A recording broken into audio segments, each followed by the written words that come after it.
Imagine being the strongest emperor of your time, yet losing to the demon queen and reincarnating into the body of an obese person in a world without cultivation. To make matters worse, in this world, gender roles are reversed, where women go out to work and men are responsible for taking care of the family and home. Our hero's current goal is to survive in this feminist world where women are true predators while regaining the cultivation he lost after reincarnating. To further complicate his situation, the woman who killed him and caused him to reincarnate in this world also followed him here. And like the Emperor, she's also looking to regain her power and have her revenge. Nevertheless, thanks to rigorous training, he manages to lose all the flabbiness and extra weight he had. However, this made him an even more desirable target for the women of this world, who pursue and compliment him in an almost savage manner. During a mission, he ends up discovering that women are not the only dangers in this world, as demonic monsters and martial arts still exist, albeit in a hidden form.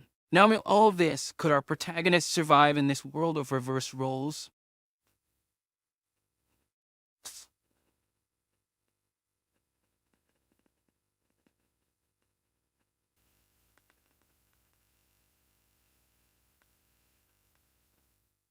The story begins with our protagonist seeing a news article on the internet stating that the daddy gun style, according to some users, is ruining male mentality, and that in the past, women were considered intelligent and capable of reaching the heavens, but this style is tearing down that image. While reading all this nonsense on the internet, our hero wonders exactly where he is reincarnated. It has been 2 days since he arrived in this new world, and he still hasn't gotten used to the heavy body. Before coming to this world, he was the emperor of his generation. Every time he visits a news site, he only finds reports of robberies. In that world, there were no cultivators, just a modern world where the concepts of men and women were inverted. The power of that demon he had fought was so immense that they lost their bodies. But he survived by sheer luck. It was a miracle that his spirit managed to travel to another world and find a recently dead body to reincarnate into. Speaking of which, his name seemed to be Lin Mo. In his memories, he was a rich kid who was studying at a first-class private school. Lin had no idea if that demon had also come back to life, but either way, before recovering his strength, he needed to live as Lin Mo. For that reason, even an emperor needed to go to school. Getting dressed, the young man left his room. Looking around, he assumed that his family wasn't bad at all. Even so, that house was smaller than his last fish tank. In his memories, it seemed that his parents died in an accident, and his grandmother had Alzheimer's, bedridden in the hospital. His distant aunt took on the role of guardian after he was abandoned, and together with her, his family also moved. Before he knew it, everything that belonged to him was already his aunt's, and his quality of life had deteriorated. Walking through the house, the boy approached a table. The one with hair like it was licked by a cow was named Yanjin, and the other was Zixuan. The boy's aunt appeared, saying that he arrived just in time to discuss his studies, and that Yanmu was right, mentioning that it was a joke. Hearing the name his aunt mentioned, the boy became thoughtful. In the memories of his body, his grandmother arranged a marriage for him before she developed Alzheimer's, and the girl's name was the same. However, she was shocked when she learned about it, and with disdain, asked how she could go out with someone as fat as him. While crossing a street, he was accidentally run over by a truck, and when this happened, his aunt canceled the engagement, thinking that it was unbelievable because the emperor of his generation would have to marry someone from this world based on another woman's decision. Still in the kitchen, his aunt asked if he was listening. The boy said it was nothing and told her not to arrange a marriage for him again. Observing Lin's expression, the woman thought he seemed different. Unexpectedly, he appeared to have an inexplicable aura of tyranny. Then Lin sat at the table, thinking that he had no appetite since starting his diet. But so that this body wouldn't starve, he had to take it easy. Taking a piece of food, he thought it smelled good. Then his cousin asked why he didn't study abroad since his companions knew how much he expressed his love to others. Len wondered why he needed to talk to those insects when this emperor reigned for thousands of years. But as he needed to play the role of a normal person, he said he wouldn't go now because he was happy with that school. The boy said it didn't matter which school he attended as long as he got good grades. Continuing to eat, Lin thought he didn't want to talk to him. 1 hour later, the protagonist was inside a car and the person driving announced that they had arrived. His cousin, in turn, asked Lin not to get out together with him. With a look of disdain, the protagonist stared at him, leaving the boy scared by that gaze. Getting out of the car, next, Lin was already standing in front of a building, mentioning that the architecture of that world was excellent. However, there were some issues. Each of those men stood out a lot as they were showing their pale legs, but at least the women seemed normal. In the background, 2 girls were talking about the protagonist's brother's legs, saying they were beautiful. With disdain, the boy thought that it was so unpleasant that it made him almost vomit. However, she'd forget about that because he didn't know if that demon was still alive, and besides, he needed to strengthen his body before she appeared. While walking through the school, Lin found his classroom. In the background, someone seemed to mock the protagonist, saying his fiancée was there. His wife was sitting at the table, while two girls were talking to her. Observing the protagonist, she didn't seem to like his presence. Lin thinks it was amazing how mortals could be so unbearable. The boy heads towards his desk, leaving Yanwa confused. While sitting, he wonders how he could resume his cultivation somehow. Someone grabs his shoulder, saying he should believe when he said he couldn't like her. Reality wasn't the same as on TV, mentioning that she seemed mature, but should be deceived by the things she said. Remembering the girl, Lin thinks she should be that body's classmate. Continuing to speak, the girl questions how she could like a second-class person. Seeing Lin still silent, she supposes she had said too much, saying he still had a chance with Yanwi, who might like him if he lost some weight. Then the protagonist asks her to say what she wanted to say. The girl asks how he knew she was plotting something, and Lin mentions that she wasn't that kind to act that way. Then the girl really wanted to ask a favor, asking him to play a game with her, saying it wouldn't take long, and as a reward, she would introduce him to a girl more beautiful than Yanhui. There was a mountain that couldn't be reached alone, but she had contacts to help climb directly, so she was thinking of going during the summer, mentioning that the place was impressive at night and he would regret it if he refused to go there. Lin thinks of a rumor that high mountains attract spiritual energy, and that mountain was the closest to that region, so there was a high chance it had energy at the top. Also, it was a great opportunity for that body to lose weight by climbing the mountain. Accepting the proposal, he mentions he wasn't good at games, making her happy. The girl says there would be a match against an idiot from class 3 who loves pretending to be good, so after class, they could use the computers in the computer club. Sometime later in the computer room, the girl mentions she had reserved the room just for them, so no one would bother them. Sitting in the chair, she asks Lin to log into a user account. Then the protagonist enters his password, successfully logging into his account. Inside the game, the boy looks at a window, saying it was a competitive action game with an immortal theme. The girl appears, saying she had called the boss of that realm because he would help them. Then the boss appears, mentioning that she really brought a man, apparently liking the protagonist because he was her friend's classmate. Cutting the atmosphere, she says she would start the 3v3 PvP mode. Starting to run, the girl asks them to be quiet while she takes out the enemy team. Then the protagonist's friend asks him to hide while she goes to check. Lin thinks that only legendary beings in his world could be immortal, but cultivation and everything from his world were similar to the game. Supposing there was a chance that world had immortals, so we should be careful. While sitting, a notification appears that someone had died. That girl from afore appears, apparently stressed. Starting to run again, she says she made a mistake and now would take revenge. However, she ends up dying again, repeating the cycle of running again, but now the protagonist's friend would help.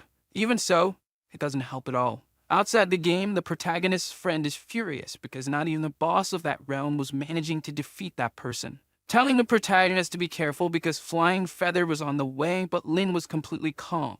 While running, the boy thinks he had developed his fighting instincts for thousands of years, capable of using them even in games. During all that, the other team was still chasing the protagonist while two girls fawned over the person playing. Then the girl says he couldn't escape her. Looking back, Lin sees someone following him. Stopping running, he thinks he was an emperor and therefore had never been pursued. Noticing that Lin had seen her, the woman quickly hides. The protagonist in turn affirms that it was a quick reaction and that body couldn't win since in that game the attacks were hard to use. Outside the game, Lin seemed to use an ability. The woman observing the protagonist mentions that he was a novice who had no idea where he was. Therefore, that was a positive point as she approached the boy. Quickly, Lin uses the keyboard and mouse, launching an attack at the woman. Suddenly, he hits her and a notification of a dead player appears. On the other side, they were surprised that the protagonist managed to win.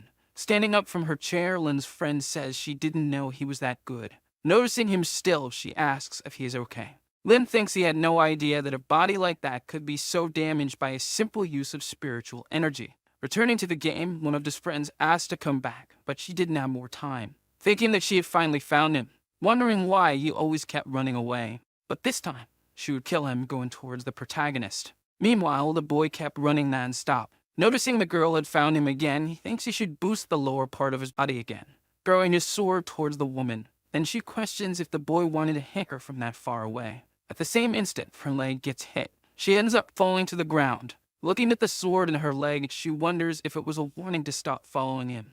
Outside the game, one of his friends says they should stop chasing him. The girl, in turn, asks if she knew the other side, asking to contact them right away. Sitting in the chair, she murmurs the protagonist's name. On the other side, the protagonist's friend receives a call from those girls wanting to see her. Approaching Layden, his friend says he was amazing, suggesting they play a few more matches, but the boy didn't want to play anymore, asking not to forget the promise he made before. Sometime later, Lin was already near his house. In his room, the boy lies down, mentioning that his body was very fragile.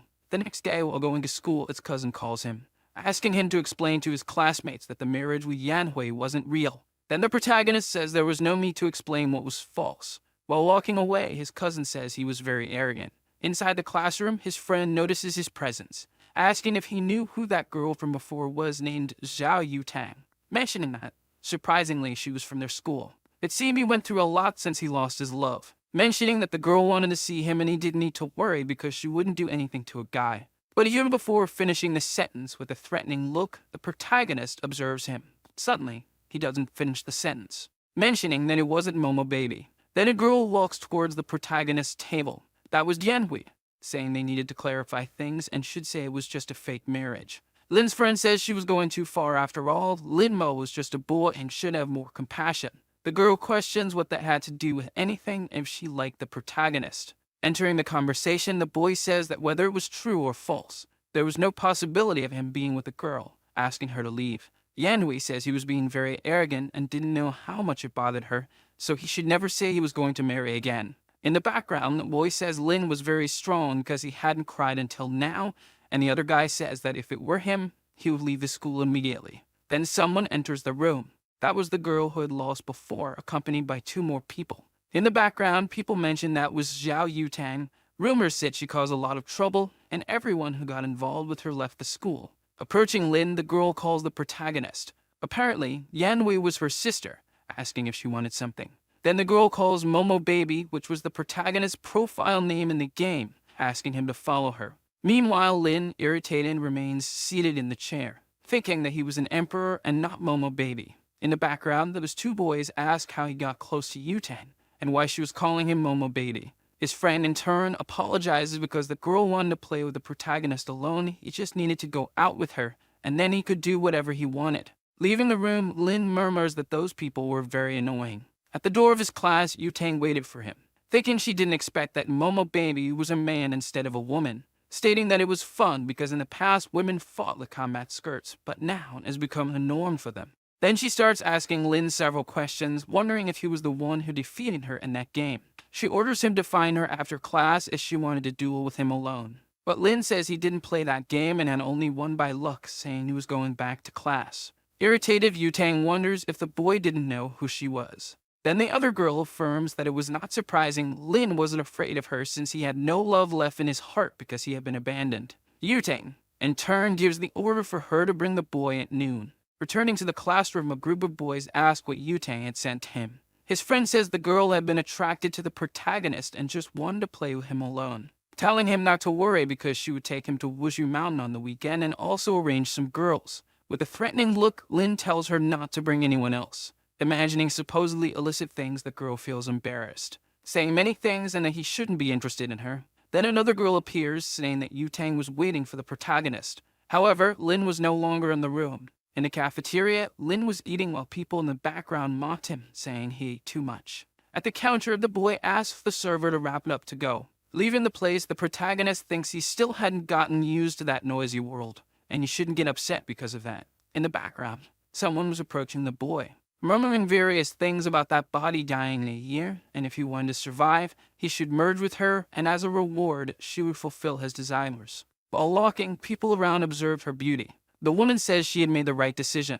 From now on, his 18 years of life would be part of hers, mentioning it was a pity that all the joys and sorrows he had experienced were just a drop in the ocean for her. After working hard for so long, she managed to defeat the Emperor, but it wasn't the ending she desired, and now the only thing she could do was revive the demon world. But the Emperor had many tricks up his sleeve, so he wouldn't die easily. Hence, she should be careful since he might have come to that world, affirming that this world was very interesting. She never got her father's approval in the demon world, no matter how hard she tried, just because she was a woman. Those men looked down on her and only wanted to possess her until the day she put on a mask of evil spirits, killing them so they would fear her. However, in that place, men are at a disadvantage and cultivation wasn't bad despite the spiritual power being scarce. Moreover, she was beautiful to the point that men followed her, but it had been a while since that fat boy was after her, and as a woman it was good to be direct. Looking back, their eyes meet. The girl in turn asked him to stop following her because there would be nothing between them. However, our boy walks past her, ignoring the poor girl. Embarrassed, the girl thinks she should regain her strength before leaving that world, mentioning that the boys in that world were very shy. So Lin must have been embarrassed, refusing to admit he was following her. Therefore, he hadn't said anything to avoid embarrassment. Returning to the protagonist, he was apparently annoyed, wondering why that girl was following him. Noticing Lin was heading to the rooftop, she thinks he should find another place to be alone, but remembers that normal students never went there. People in that world are spiritually and physically weak, questioning if Lin was going to jump off the rooftop. However, that wasn't her business. Still, she remained bothered, remembering that the friend of the original owner of her body had also jumped off a building. Heading towards the rooftop, she thinks she would fulfill the will of that body. Arriving at the top of the building, she sees the protagonist at the edge of the rooftop. Then she tries to use an ability to immobilize him. However, she'd have forgotten she had no spiritual power. Meanwhile, Lin calmly thinks that it was quite cold up there, so it would be better to go down for lunch. Then the girl appears, asking the protagonist to wait. While grabbing his belly, Lin asks what she was doing. Lifting the boy, she asks the protagonist to come down, but she is surprised by the boy's weight, falling to the ground with him, where she ends up breaking a rib. On top of her, Lin says he didn't even have time to respond, questioning what she was doing. The girl says she was just helping because he was going to jump in an isolated place, thinking she had broken a rib because of him. Surprised, Lin thinks that the girl thought he was going to jump off the building, supposing it was because in that world men were fragile while women were strong, extending his hand to help her, asking her to control her imagination because he had only gone to get some air and had no intention of jumping off the building. Besides, he wasn't interested in her, leaving the girl embarrassed, telling him never to appear in front of her again. As he walks away, Lin thinks that woman had refused the help of an emperor without even knowing, and since she didn't want help, there was nothing he could do. Back in the classroom, his friend asks where he had been, mentioning that Yutang was looking for him and telling him not to leave after class. The protagonist in turn says it was all her fault, so she should solve it herself. But the girl says she would go with him after class to play with Yutang, and if he let her win, it should be enough to leave him alone. Even so, Lin says he wouldn't go, thinking he didn't want to lose to a little girl, even in a game. His friend keeps trying to convince the protagonist, but the boy says the problem was hers. The girl saying she would do anything for him. Lin still decides he wouldn't go, so his friend thinks she was in trouble. Sometime later, the day passes. Standing up, the protagonist tells them to leave and not to forget their promise at Wushu Mountain. While walking away, Lin remembers something, recalling that he had fallen on top of that girl, wondering if she was okay. Its human body is very fragile, so she probably ended up breaking some ribs. Since human lives in that world were precious, he could end up being arrested, which would cause a huge problem. Looking for the girl, Lin thinks he should check on her. Meanwhile, she was still on the rooftop, stating that that body was very weak and couldn't get up. Besides, it was very windy, and she was hungry, thinking about shouting for help but wouldn't do it, even if she died. She didn't expect that could happen. An invincible demon who defeated the emperor was taken down by a fat boy. Then someone approaches the girl.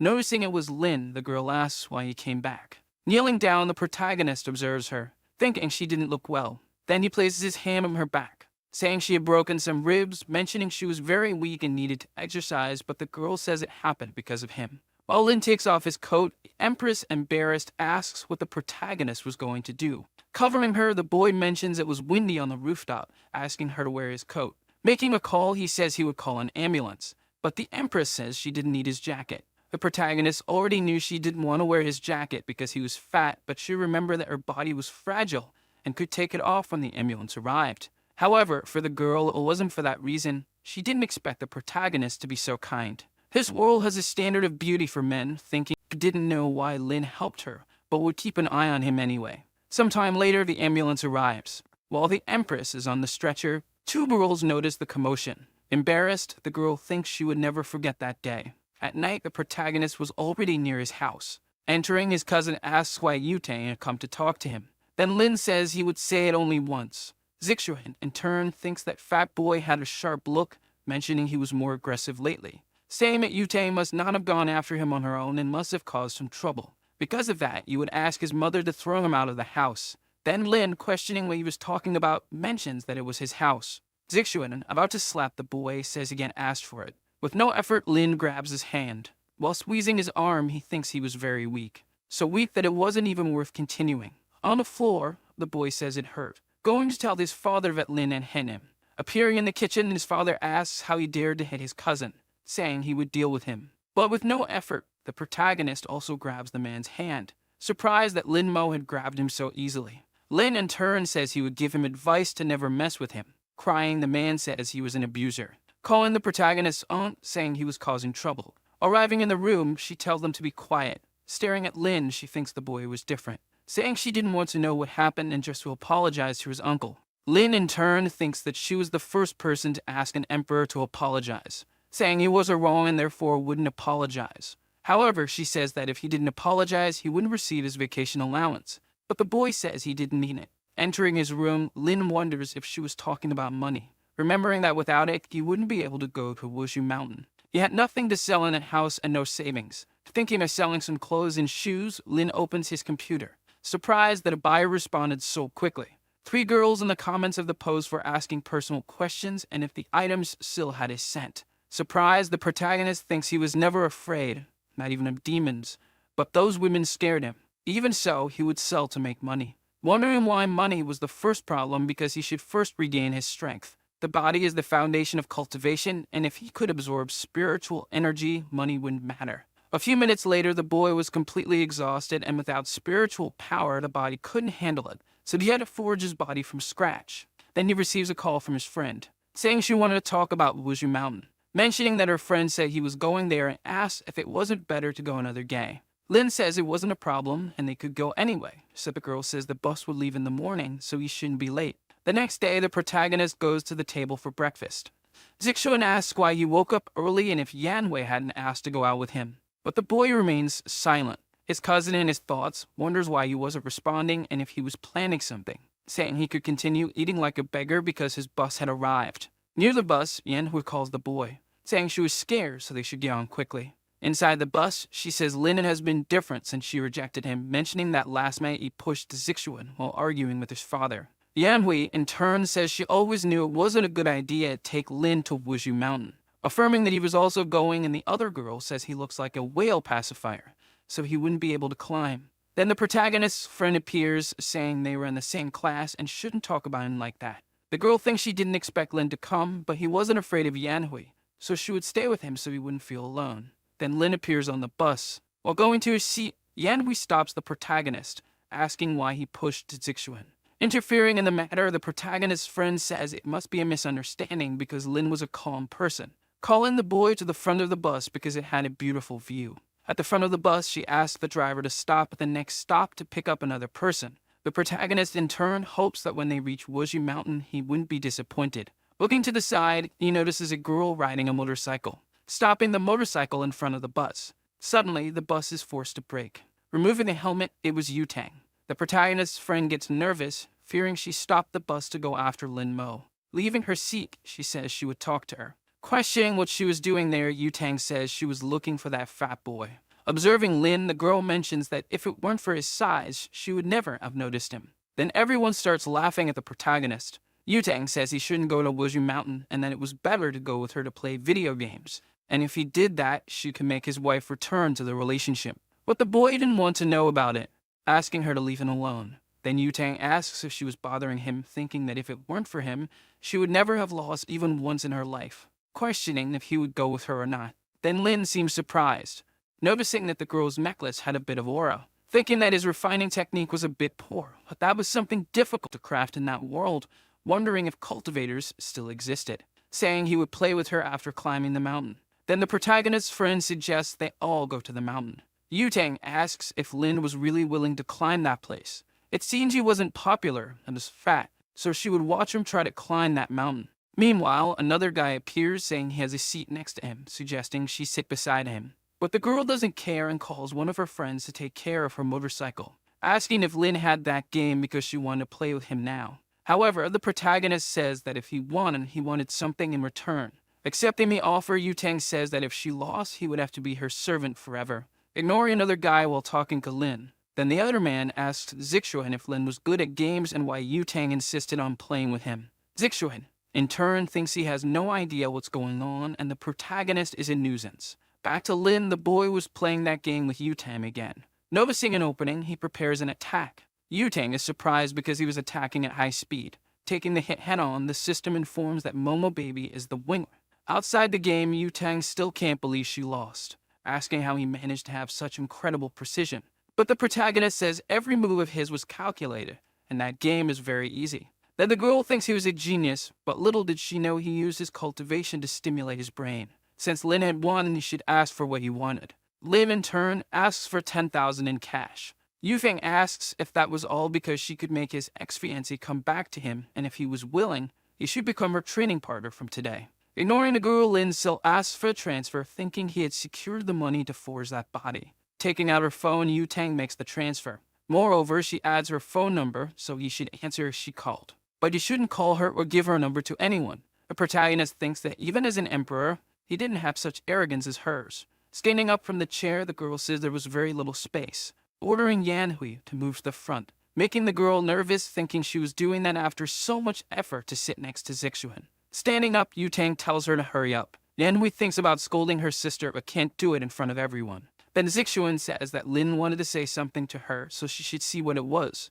Standing up, the girl goes towards the protagonist. In his thoughts, the boy is happy because he could sit next to Yu-Tang. Trying to introduce himself to the girl, Zixuan only gets a sharp rebuke from Yu-Tang, telling him to shut up, thinking that if she knew that boy was so insufferable and wore so much perfume, she would have preferred to sit with the protagonist. Arriving at Wuju Mountain, the students are surprised by how high the place is. Then the protagonist's friend tells everyone to follow her and not lag behind. Half an hour later, Lin Mo, observing those boys, thinks they were much worse off than he was. When he managed to recover his powers, he would punish them every day for centuries. The protagonist's friend, noticing that no one was there to help him, thinks she couldn't assist him because if someone saw her with him, she might get strange looks. 20 minutes later, Lin Mo was still climbing the mountain, thinking he couldn't go any further because he had the least endurance in the group. Those boys seemed delicate, but were actually quite fit. Noticing that Lin couldn't continue, his friend thinks that since she brought him to that place, she should help him. Asking if the boy needed help, but Lin Mo says she could go on her way, because he could still continue. Thinking that this exhaustion was nothing compared to the things he went through in his previous life. The protagonist's friend wonders why he was making such an effort for that, saying she would go ahead, and if he couldn't climb anymore, he could let her know. People in the background were surprised because the protagonist had already climbed halfway. The other boys, already exhausted, couldn't continue. While thinking about giving up, Lin Mo, determined, continues to climb.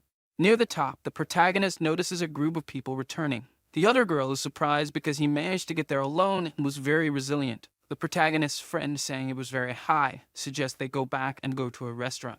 However, Lin says they could go because he would reach the top. Irritated, his friend questions if he wanted to die, but the other girl says to just let him go. 20 minutes later, the boy finally reaches the top of the mountain. Yu-Tang, who was already at the top, is surprised that he actually managed to climb. But it was a pity that he lagged behind most of the time, and when he reached the top, the others had already returned, and he had been alone the whole time. Looking up, the boy observed the stars. Thinking that up there had a lot of kitty, although it was not enough to recover his power, at least he could start training. With this, he would get ahead of that venerable demon. As long as he had the opportunity to train, no matter the time, he would always come back up there. Then Yu-Tang touches his shoulder, asking what he was doing, and the protagonist says he was just looking at the view. The girl thinks he is very annoying and doesn't talk much, and the protagonist, in his thoughts, asserts that in his world as an emperor, he would have killed her many times already. Then Yu-Tang tells him to come down because that place was hers now.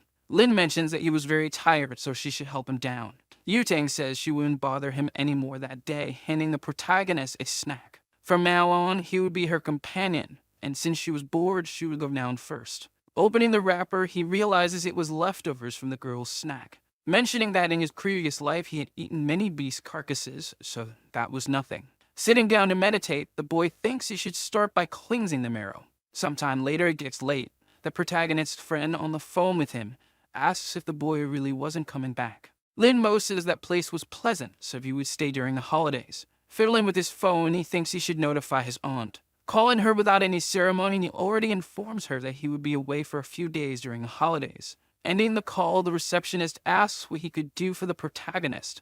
Then the young man asks how much an individual room costs for 2 months, and the man says it was 8,000 yen. Thus, the Linmo continued his training during the holidays, day after day, climbing the mountain non-stop. The training was rigorous, but the fruits would be worth it. Then 2 months pass, and the protagonist's friend says she was arriving and if his bags were ready. Thinking that she couldn't talk to him during the holidays, and because of that, Yutang was always bothering her. So she had to take him to Yutang no matter the circumstances. Meanwhile, Linmo looks at himself in the mirror, thinking that after 2 months, the spiritual energy in his body was still weak. Appearing like a complete Giga Chad, he says he should still continue being a mediocre student. Sometime later, the protagonist's friend says she finally managed to find him. But when she looks at the boy, she is surprised by his beauty. Supposing she had mistaken the room, imagine having a family with that man. With a remorseful look, the protagonist notices the girl staring at him. Embarrassed, she starts to leave, thinking the protagonist must think she was a pervert. Then Lin asks where she was going because she wasn't mistaken. The girl, in turn, asks if he was a friend of Lin Mo, but he says he was Lin Mo. However, she doesn't believe his words, supposing they had the same name. But the protagonist says he had just lost some weight, asking why she was so surprised, although the boy had changed drastically. Everything about him was completely different. Grabbing the bags, Lin says they should go. Then the girl thinks that from his cold look and way of speaking, he was definitely Lin Mo, thinking she wasn't dreaming and the boy had changed a lot, affirming that it was worth not treating him badly in the past, asking him to carry her backpack. However, another girl appears, offering help to the protagonist. Quickly, his friend approaches the car, opening the door for the young man. Inside the car, she mentions that he now looked very handsome, asking if he had been climbing the mountain all this time. His efforts certainly paid off, and when the enemy saw him now, she would regret breaking up with him. So now many girls would be kind to him, but he had to understand that it was all falsehood, so Lin asked her to just shut up. Afraid, his friend wonders if the protagonist hated her for not climbing the mountain with him. If she had been kinder before, he might have fallen in love with her, and they would have a perfect love. However, there was still an opportunity because she was still the closest to Lin, saying that he must have been through a lot and that they should go out to eat something, but the boy just wanted to be taken home. Sometime later, the young man was already at his house, and his friend says she would see him in a few days. Then the other girl asks if she wasn't going to take the protagonist to see Yutan. But Yunshu says she wouldn't take him anymore, thinking she couldn't take a beautiful lamb to the wolf's den. The only thing she needed to do was use Lin's account to play. Then Lin Mo enters his house. The whole family is surprised by his appearance, asking who he was and how he had entered. But the boy says he is Lin Mo and had just lost weight. Even so, the 6-year-old doesn't believe it was him because even if he lost weight, he wouldn't be that handsome. Then his mother asks him to stop yelling, asking if the boy had had some surgery. The boy mentions that she had all his money, so he couldn't have done that, questioning if he would receive his allowance that semester. His aunt said she would cover all his expenses and also buy a new uniform. But if he did anything bad to his cousin or uncle again, she wouldn't give him another cent. Standing up, Lin says he was already satisfied, and his aunt thinks he really was the protagonist. The next day, the young man was in a car with his cousin going to school. Sixu asks why the driver was driving slower this time, so the girl says she would go faster, thinking she couldn't help but look at the protagonist because he was very handsome. So she just wanted to keep observing the boy. Then Lin gets out of the car. Everyone around is surprised by his beauty, wondering who that boy was. His cousin, envious, questions why Lin was drawing so much attention. Noticing that the girls were taking pictures of him, the young man thinks something wasn't right. Soon after, he enters his classroom. Heading to his seat, another girl wonders if he was a transfer student. Lin, in turn, thinks he had just lost weight, but just because of that, he was already a little better than normal. However, he usually wouldn't attract so much attention, wondering if it was because of his aura. At the classroom door, a commotion was happening. Yute, holding the protagonist's friend, says she would give her 3 minutes to bring that fat boy to her, but Yunshu says there was no fat boy anymore. The girl mentions that she would regret it if she continued lying, so Yunshu says she would tell her where Lin was. Pointing to the protagonist, she says he was Lin who had lost weight over the holidays. Observing the boy, Yutang seems not to believe it. Furious, she says that guy could never be Lin, but Yunshu was telling the truth. The protagonist in turn says the girl wasn't lying, saying she'd be training with him whenever she wanted and to meet after class. Then Yutang asks who he was. Again, Yunshu says he was Lin and had lost weight over the holidays while climbing Wuju Mountain. In her thoughts, Yutang wonders if it really was the boy, questioning if it really was that fat boy while the boy asks her not to call him that anymore. Noticing he had the same voice and behavior, she affirms that he really was Lin, saying it didn't matter if he was fat or thin because he should wait for her after class. Yanshu says it had been someone else who had played with her before, and Lin had joined just to complete the group, so the protagonist wasn't very good at games. With a threatening look, Yutang observes her, asking if she dared to say that Lin didn't know how to play, mentioning that yesterday she had used Lin's account to try to deceive her, so she was the most arrogant person who tried to do that. While leaving, Yanshu asks for a chance to explain, thinking that now Yutang would never leave her alone. Two girls appear, asking how she knew it was Lin. Even if it was the boy, he couldn't have become so handsome, so he must have had some surgery. Then the teacher appears, asking everyone to take their seats because class was about to start, saying she was curious to know how their holidays were. However, she ends up being surprised, asking who that student in the back was. Yunshu, raising her hand, says it was Lin who had lost weight during the holidays. Surprised, the teacher says he had changed a lot and must have worked hard to achieve it, asking if the boy wanted to sit at the front that semester. Quickly, a girl responds no, mentioning that Yunshu had promised they would change places with her. Another says she had grown a lot during the holidays, so she should also go to the back. Yunshu thinks they were trying to take her seat, but wouldn't let that happen. The teacher, asking them to stop arguing, says the first person to change places would be Yunshu. While two girls remove her from her seat, the protagonist's friend pleads to let her stay in her seat. Another guy asks Zixuan if Lin had had surgery to become so handsome, and the boy responds that there was no other way than that. The teacher says the odd numbers would stay in the same position and the evens would change with the adjacent ones, saying that Li Jiang would sit with Lin. The other girl asks if Jiang was really going to sit with the protagonist, then the girl says it's okay because she couldn't let Yunshu have him for herself. Looking at his classmate beside him, the young man notices that he was a bit chubby and quiet, so there would be no one to bother him. Yunshu, standing at the front, cries for losing her seat. Then Lin Mo stands up from his seat. A group of girls start flattering the young man, saying they would be exhausted if they had to climb the mountain every day, and another asks if he could give some advice to her brother. Yunshu thinks they are all fake because when Lin was fat, no one talked to him, saying that unlike them, she never treated the protagonist badly when they first met. Lin coldly asks them to get out of his way. Quickly, the girls make room. Another girl says that the protagonist looks very handsome with that attitude. Noticing Zixuan getting stressed, the girl mentions that he was jealous, but it wouldn't help because they preferred Lin. Back to the protagonist, the young man was in the cafeteria. A girl waves at him, saying he could sit in her place because she had to leave, but Lin declines the offer, thinking he wasn't sure if it was safe near those mortals, mentioning that the eyes of those women were nothing less than deceitful. In the background, Yan Hui questions if it was really the protagonist. Zixuan asks if she regretted breaking up with him now that he was handsome, and the girl responds that she wasn't that superficial. Another girl appears, saying she wanted to go after Lin Mo, asking if she could help her, mentioning that it didn't matter if he had surgery or not because she always liked him for his personality. Then Yan Hui calls her a hypocrite. Hearing what she said, she thinks hypocrisy was thinking that was surgery, and if she could get those beautiful legs of Lin's, she wouldn't care if they were fake or not, saying she would go after the boy alone. Meanwhile, Lin Mo was walking through the school. Then Mianubi appears, saying she was there to apologize for everything, mentioning that it had been sudden for her, and she still didn't want to get married.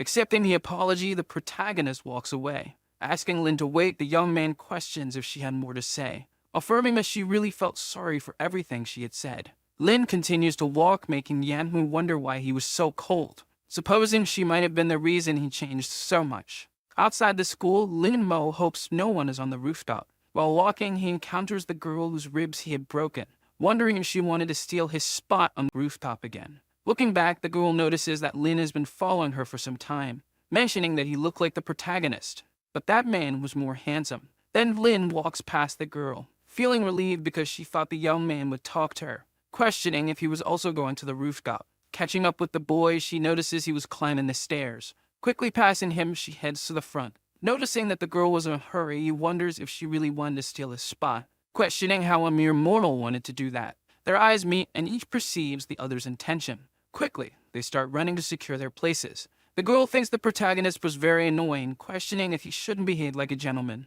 Also, how could he run so fast, mentioning that she wanted to give him an advantage, but if she lost, it would be a disgrace for the women of that world. Meanwhile, the girl watches the commotion. Back to the two, the girl asks why Lin was running, and the young man asks the same of her. Then she questions why he wasn't running after her, but the young man says he would never do that. Irritated, the woman says not to talk to her like that. A boy like him who didn't care about ladies could never get married. Lin Mo wonders how an emperor could think about marriage. a man of high status from a generation of great emperors, responding that she wasn't kind either because she was fighting just for the rooftop. Arriving at the rooftop door, they block the entrance. Suddenly, they start fighting to see who gets there first. Lin, in turn, thinks he would have to use brute force to clear his path, which ends up with him grabbing the girl's chest. She ends up feeling embarrassed. The protagonist, also embarrassed, feels that sensation, quickly reaching the rooftop first, saying that from now on, that place belonged to him. The girl questions how he dared to do that and if he knew who she was, mentioning that just now he had done that. Saying he had touched her, the protagonist approaches her, giving a slap to the poor girl, affirming that she'd touched him first, thinking that he almost forgot that men in that world were fragile and couldn't act carelessly. Then the girl calls the protagonist shameless. Taking out his phone, Lin says if she didn't leave, he would call the police. The girl, in turn, says she was already getting angry. Recording the woman, the young man asks her to say what she had said before, but then she seems to remember something, recalling that women who hit men in that world were despised, and if she were caught doing that, she wouldn't be able to attend that school anymore. Thinking that he had taken advantage of that to hit her, even if he said it to someone, it was certain that the one who would be believed was the protagonist, saying that this time he would leave, but next time he wouldn't lose, claiming that it was very complicated to deal with men. Lin thinks she was happy to have gotten out of that situation, mentioning that the girl was very annoying. Remembering that there was an update on the news from this morning, she grabs her phone. Looking at the news, she ends up surprised.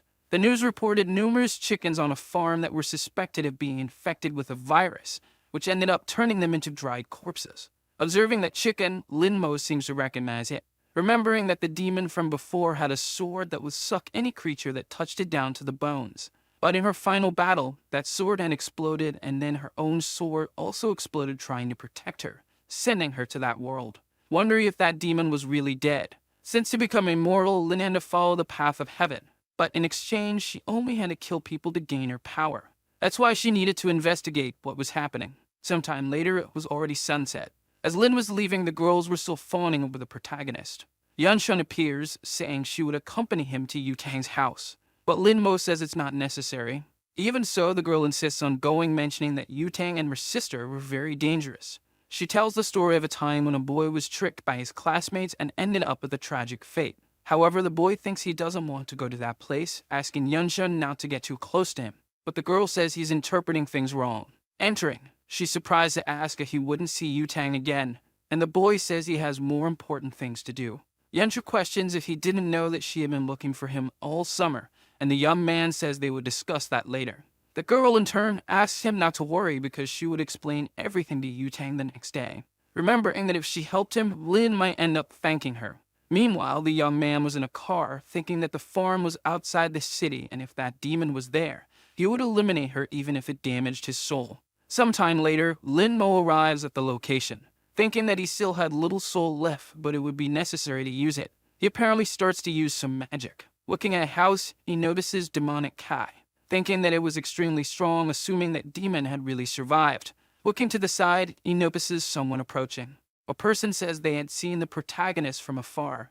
Taking off a helmet, it was Yutang asking what he was doing in the middle of nowhere. Lin, for his part, wonders how she got there, thinking it couldn't be a coincidence, meaning in the middle of nowhere. She says she called a taxi to take her home, but on the way, she realized it was taking her out of the city, so she decided to get out of the car. Irritated, the girl asks if he still thinks he's that ugly fat guy from before. Now that he's handsome, he'll meet plenty of girls who only think with their lower brains. Mentioning that handsome young men are the main targets when it comes to trafficking, she says he shouldn't forget to warn someone when he gets into trouble. Asking him to hold her helmet, she says she's going to call the police, asking if he remembers the car's license plate, but the boy replies that he doesn't. Then the girl says she's going to deliver some messages and will be right back. Lin, for his part, thinks that Yutang was just immortal, but could also track demonic energy. Then he realizes she has returned. Mentioning that losing weight was causing her problems, she asked him to hand over her helmet. Putting it on her head, she says she didn't want to get into trouble. However, she feels embarrassed, thinking that the boy was more handsome than those motorcyclists on the internet. Lin wonders if that was a protective helmet, and the girl thinks he really was handsome, questioning how she had that ridiculous idea, mentioning that it was her customized helmet, and if she broke it, she would give it as a prize to the mean girls, saying that it only gives her a headache. Looking where the girl was heading, he notices it was exactly where the demonic energy was. As he was worried, he would go see what was happening. Returning to Yutang, the girl seems to pass through a place she shouldn't, where an old woman notices her, questioning who the girl was looking for. Quickly, Yutang pulls out a gun, saying she had a lot of courage not to run when she saw her. Desperately, the woman says she shouldn't place a prank because it was against the law. Then Yutang asks if she knew the demon cultivator's law, but the woman says she was just a chicken farmer. Stealthily, she draws a dagger from her sleeve. Yutang, perceiving the woman's intention, fires her weapon. With her arm bleeding, the woman begs not to be killed. The girl mentions she was a good actress, but would have to be better to deceive her, using a spell that turns her weapon into a sword.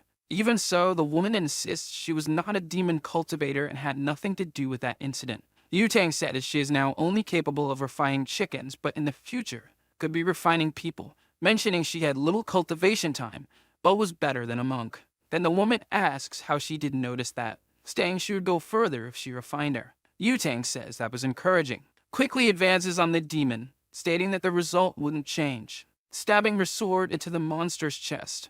Lin Mo, watching from the background, thinks that energy seemed to be from a demonic sword. Yutang, in turn, seems surprised, for her sword had no effect. The girl thinks that energy was completely different from the demon cultivators she had encountered before, questioning what that creature was. In an instant, the monster advances on Yutang, where she narrowly dodges, assuming that if she took that attack, she would surely die. Again, the creature envelops magic in its fist. Then Yutang takes a piece of paper. There was a spiritual talisman thrown towards the monster. However, it has no effect, where the demon again attacks the girl. Suddenly, she is thrown against the wall. As she coughs blood, she thinks she couldn't believe she had lost.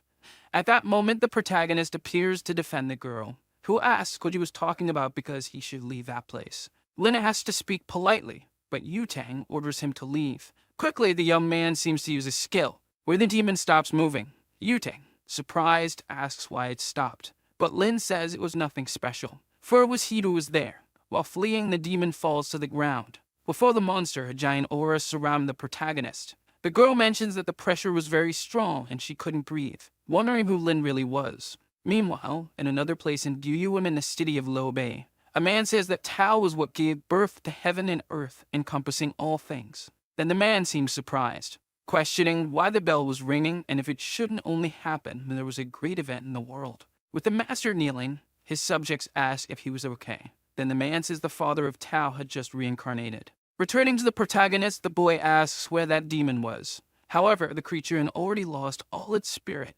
mentioning it was just a fragment of the sword. Even so, it didn't matter. Using a skill, the young man seems to absorb that spirit, thinking it could be a trap by the demon to reveal his location, but was a good item to cultivate when his demonic nature is eliminated. The only thing he had to do now was to take care of that woman. Behind the protagonist, Yutang says he was very handsome. Using magic, the boy orders her to forget what she had seen. Then Yutang faints. Observing the girl, Lin thinks her spiritual root was of the highest quality and that was incredible, even in his world. But that meant there was a good place to cultivate in that world, otherwise it would be impossible to reach that level. Soon after using his skill, the boy feels a pain in his chest, assuming he had overloaded his residual soul, thinking he should leave that place, where he ends up encountering two girls mentioning he was very handsome, and if they would take him to a nice place, but Lin asks to let him go, or they would regret it. Then the girl says he was acting tough, asking him to be a little more gentle. Irritated, the protagonist thinks that as his soul was damaged, he couldn't use his strength. Grabbing his face, the woman says he should obey her. Meanwhile, Yutang was behind the two, asking them to get out of her way, throwing a punch at the woman who narrowly dodges. The other woman tries to attack Yutang, but the girl dodges and counterattacks, quickly delivers a kick to the other, where she ends up knocking them both out. Approaching Lin, she asks why he didn't defend himself because when encountering people like that, he should strike with all his strength at their weak point. The boy, questioning what the vital point was, hears Yutang respond that it was the chest and asks if he didn't even know how to defend himself. Leaving, the girl says she would take the young man to her house. When he was about to take off his helmet, Yutang asks why he did that, telling him to just get on the bike. Getting on the bike, the two head towards Lin's house. The protagonist thinks that in his past life, holding a girl without being in a relationship would be considered indecent, but in that world, they didn't think much about it. However, that vehicle was very fast, mentioning that with his sword, he could go faster than that. In the dead of night, the two arrive at their destination. Lin, thanking for the ride, asks how much he should pay, and the girl questions what he was talking about. Calling him fat, she mentions that just a moment ago the boy was scared and the protagonist asks her not to call him that. Then Yutang says that before Lin didn't care when people called him that. In the middle of the conversation, the girl remembers something, saying that the protagonist had deceived her again and left her waiting. But the boy says his family taught him he should go home after school because he couldn't walk alone, saying he had waited for her before. However, Yutang mentions that she had an emergency. Then her phone starts ringing. Answering the phone, Yutang asks if everything was already done, affirming that the target had a very powerful evil Kai. Mounting her bike, she says she had something to do. While heading to her destination, the girl stops at a corner. Thinking of the protagonist, shampoo scent was bothering her. Returning to Lin, the boy thinks he needed to recover. Then Zixuan calls him, questioning if he was causing trouble with Yutang again. Yanhui, in turn, says the boy didn't know how to control his words and was trying to say that Yutang was a bit stressed. Lin, ignoring the two, continues heading towards his house. Inside his quarters, the boy sits next to his door, assuming that if he continued using his power, he could end up damaging his foundation. At least he got a sword fragment that he could use to cultivate. Soon after, someone knocks on the door. Yanhui appears, saying she wanted to talk to the protagonist. Noticing she wasn't with Zixuan, he thinks the girl wanted to be alone. Then Yanhui says it wasn't just about appearance, but the more time she spends with her cousin, the more she realizes she liked the protagonist. That's why she wanted to apologize for everything she had done, asking if his grandmother wouldn't want them to get married. Before she could continue talking, Lin closes the door. The girl, begging, asks him to believe her, saying they would get married. However, as Lin was an emperor, he didn't want to lower himself to that level, thinking that he thought he had already reached the maximum level of spiritual formation, but still had a long way to go. Starting to meditate, the boy considers it as mental resilience training. The next day at Lin's school, a girl calls the protagonist to eat. Noticing the boy ignored her, she mentions that he was very handsome but had a heart of ice, and he was getting more and more handsome, looking like a movie star. Meanwhile, Yanhui, along with her group, were eating. Looking to the side, she notices a girl trying to call the protagonist to her table, who, without any remorse, ends up refusing. Zixuan asks what good it was to be handsome but be alone, and the other guy says he can question how he had lost weight, but he always ignored him. Observing the situation, Yanhui seems uneasy. Getting up from the table, she says she would call the boy to her table since they were in the same class. Zixuan, irritated, asks why she would call him as the girl already knew he hated him. Reluctant, Yanhui asked the boy to let her go, otherwise Lin could see and interpret something else. Irritated, Zixuan says he had no more respect for him, and if she went to get the protagonist, she didn't need to come back. However, the girl thinks that if she could have Lin Mo in her arms, she wouldn't regret anything in her life. Meanwhile, a group of girls was bothering the boy, who wonders why all those women were disturbing him. Then Yutang calls the protagonist, ordering him to immediately go to her table. The boys, observing the commotion, suppose that Yutang supposedly liked Lin. Yanhui, desperate, thinks that girl was the worst who could take Lin's attention. The boy, in turn, can't believe that woman was still calling him fat. Looking to the side, he finds that girl from before. Quickly, he starts walking, remembering that there was a possibility of her stealing his place on the terrace. As the young man walked, Yutang noticed the boy in a hurry. The girl next to her said that Lin had become very arrogant after becoming a bit more handsome, asking who he thought he was. Furious, Yutang sent a message to the boy, saying she would kill him after class. Back to Lin, the boy was approaching the terrace. However, that woman was already in his resting place, saying that since she arrived first, Lin should leave. Refusing to leave, the young man mentioned that he had won the race before, so that place belonged to him. The girl said she had let him win because he was a man, asking if he thought she would lose. Then the boy suggested they go downstairs to bet on another race to settle it once and for all. Irritated, the Empress said that the boy only knew how to run and asked if he had any other skill besides that because if he continued that way, he would never get married. Lin Mo, in turn, said it was nothing special, saying he could choose any game and he would beat her in any of them. With a sly smile, the girl seemed to be planning something. Grabbing a cup of pieces, she said they would play that game. Observing that in the girl's hand, Lin wondered if it could be what he was thinking. Then the Empress asked if he knew how to play that game and said that if he won, besides leaving the terrace, he could ask for anything. Sitting on the floor, the boy mentioned that he wouldn't be able to fulfill any of her wishes even if he tried. Convinced, the girl thought she had spent thousands of years playing that game, and her skills were of another level. Little did she know that the protagonist had also spent many years playing that game, known as one of the best in his world. About to start the game, the two stare at each other. In the middle of the match, both sides were completely focused. Realizing he still hadn't won, Lin wondered if that woman was a reincarnation of a player of that game. Sometime later, the match continued until sunset. The girl observing the situation realized the match was uncertain, and if she wasn't careful, she could lose. The boy said that if she didn't know what to do, she should give up. However, the Empress mentioned that classes were over, so he should feel proud to have reached that point and therefore should go home. Right after, Lin's phone started ringing. Thinking he could never give up and would only leave that place with a victory. The girl, in turn, couldn't stand the noise of that phone anymore. Taking a picture of the board, she mentioned they could continue the match the next day. However, when she was about to get up, she felt a shock in her leg from sitting for so long, which she unintentionally fell on top of the protagonist. Lin, in turn, felt a very cozy sensation. A moment later, the girl was completely embarrassed, saying she couldn't believe it. Then Lin slapped his forehead, saying that next time she should keep her magical spheres away from him or he would call her a pervert. The girl thought it was already the second time he had hit her, and when her strength returned, she would make him regret it. But during the night, she would study tactics to win her match. Outside the school, Lin Mo picked up his phone to answer the call, realizing it was Yu-Tang calling him. Furious, the girl questioned why he didn't answer and where he was, ordering the boy to go to the school gate. The young man thought that Yu-Tang spent most of her time in school playing games and even so had a high level of cultivation, so he would find out today what her secret was. Near the gate, Yu-Tang asked why he took so long, questioning the reason for staying at school after skipping all classes. However, he said he was just sleeping, leaving the girl surprised, saying she had come to pick him up for a rematch in that game. Handing him a helmet, she told him to get on the bike. A while later, the two arrived at Yu-Tang's house, and the protagonist was surprised that the place was so big. As they walked through the house, Yu-Tang asked him not to touch anything. Looking around, Lin Mo thought that the only thing in that place was games and there was nothing about cultivation. The girl, in turn, questioned if the boy wasn't worried about being in that place, because a woman had invited him to her house and the boy didn't ask anything. Then the protagonist asked if she intended to do something to him. Mocking the boy, she mentioned it was a good idea because now he wasn't fat anymore, and it wouldn't be a bad idea.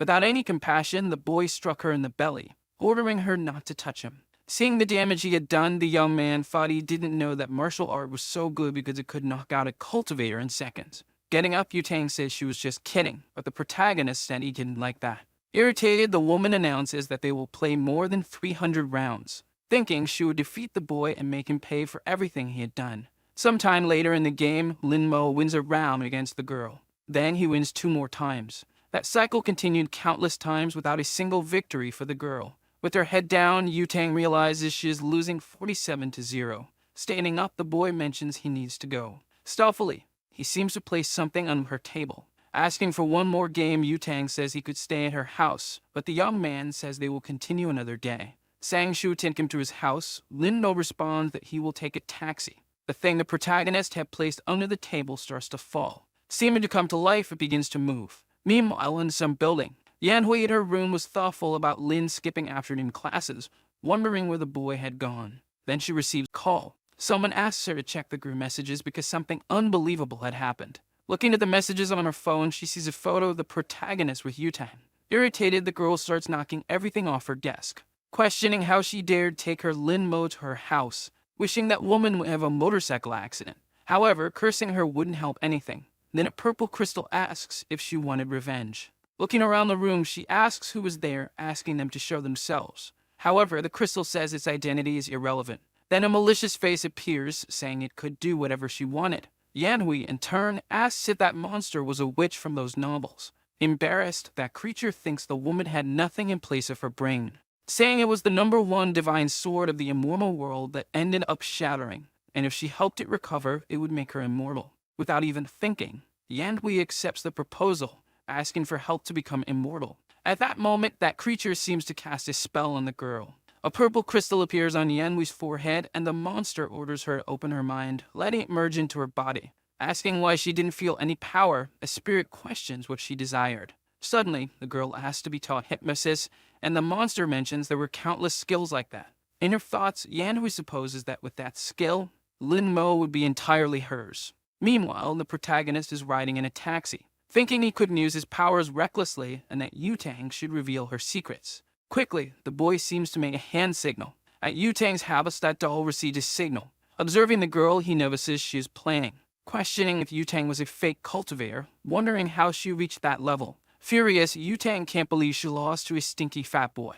Lin-Mo, in turn, gets irritated with the girl's words, mentioning that now he will crush her in all games. Then Yu-Tang remembers she has something to do.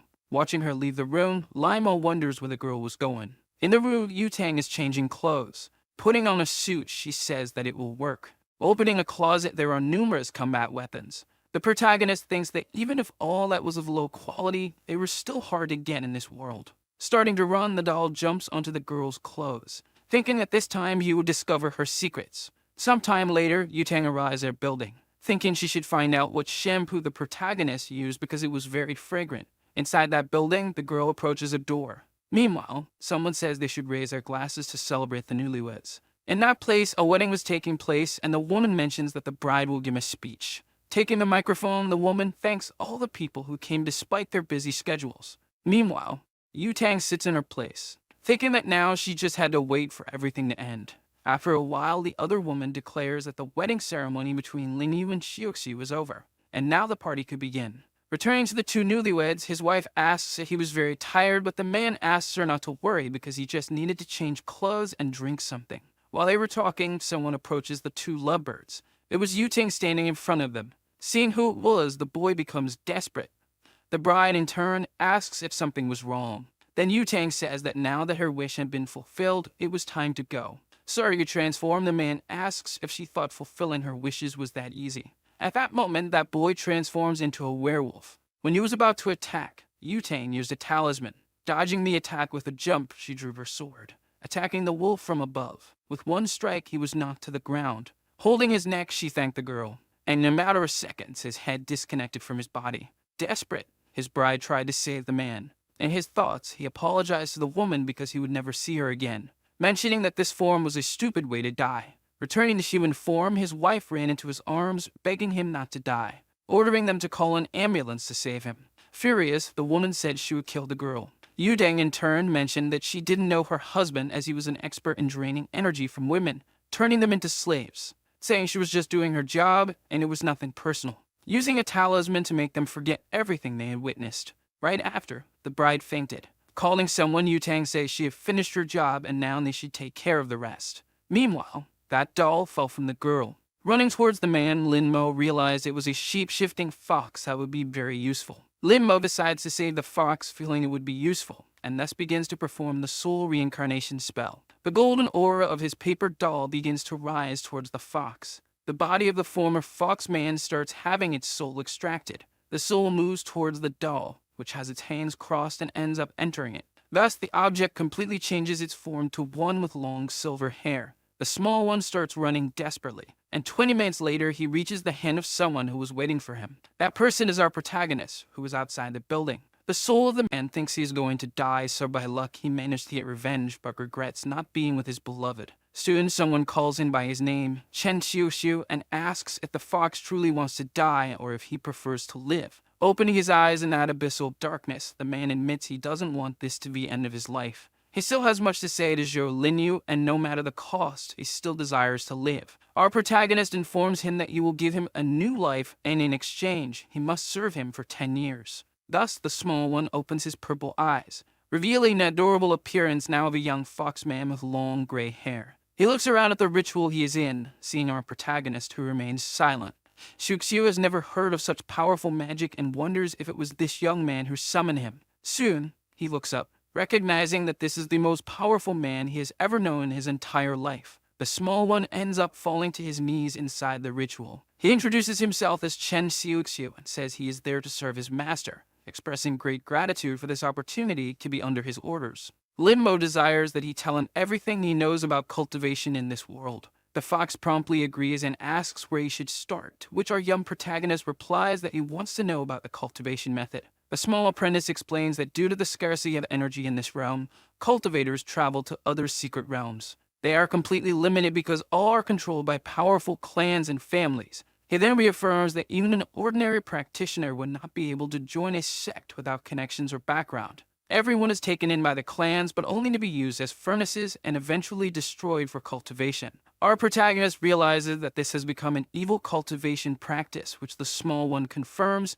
stating that this logically happened due to the lack of energy. And logically, the cultivator community has always hunted down the users of these evil sources. Our protagonist asks if they resemble the cultivator Zhao Yutang. With a brief smile, the fox confirms and then says that this girl is not only the most talented, but also from the Zhao family, one of the three great families. The other one questions whether there is an immortal realm, to which the small one says he does not know. Quickly, the young man shouts and asks if visit his beloved during these 10 years of service, to which the protagonist agrees but instructs him never to reveal himself. Completely proud, he never imagined he would find such a generous master and accepts that it is very easy to please the immortals. But the next day, he ends up being impressed while inside a backpack. He realizes that his master is actually someone completely unexpected. Being an ordinary high school student, but he then thinks that he must be some sort of boss of that place. The fox thinks that our protagonist is incredibly popular, and that all the women are staring at him. Assuming that our hero is the ultimate person, he thinks that if he were a woman,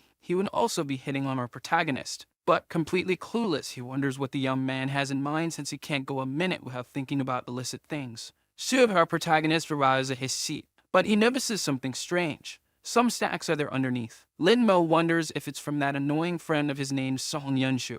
His ex Yan Hui approaches, saying she remembered his favorite snacks and bought them for him, and Lin Mo can't believe it was her. The cousin of our boy approaches, asking what she is doing, and becomes extremely angry. She claims that our hero is her fiancé and that it's normal to pamper him a little, which makes the man completely furious. With tears in his eyes, he prepares to slap the girl while calling her a bitch. The enemy grabs his hand with extreme force while telling the boy to stop. Our protagonist is impressed that his cousin couldn't even manage to slap a woman. The girl says she will only say this once and ends up stating that she will punish him if he continues bothering our boy. This leaves the purple-haired boy completely helpless and crying. He runs away from there, leaving the girl alone. She says that if anyone bothers him, he can call her and she'll come back to solve everything for him. The girls think it's ironic that she now shows interest in the protagonist since he's become bolder as he's gotten more attractive. Soon, noon arrives and we can see the school cafeteria. A blue-bearded girl calls for the blonde, saying that a girl named Qin Yanhui is stealing her man. But the president says they are a bunch of idiots and assumes the girl can have the fat guy since she's not interested in him. Soon, a certain presence catches her attention. It's the protagonist's ex, who shows up with a smug and malicious expression. She ends up calling out Lin Mo's name, who's our protagonist, thus inviting him to eat with her. The blue-haired girl thinks she's trying to provoke and therefore tells Yutang not to take it seriously. But with extreme brutality, the blonde says that if the protagonist annoys her, then she will give him a beating. Soon,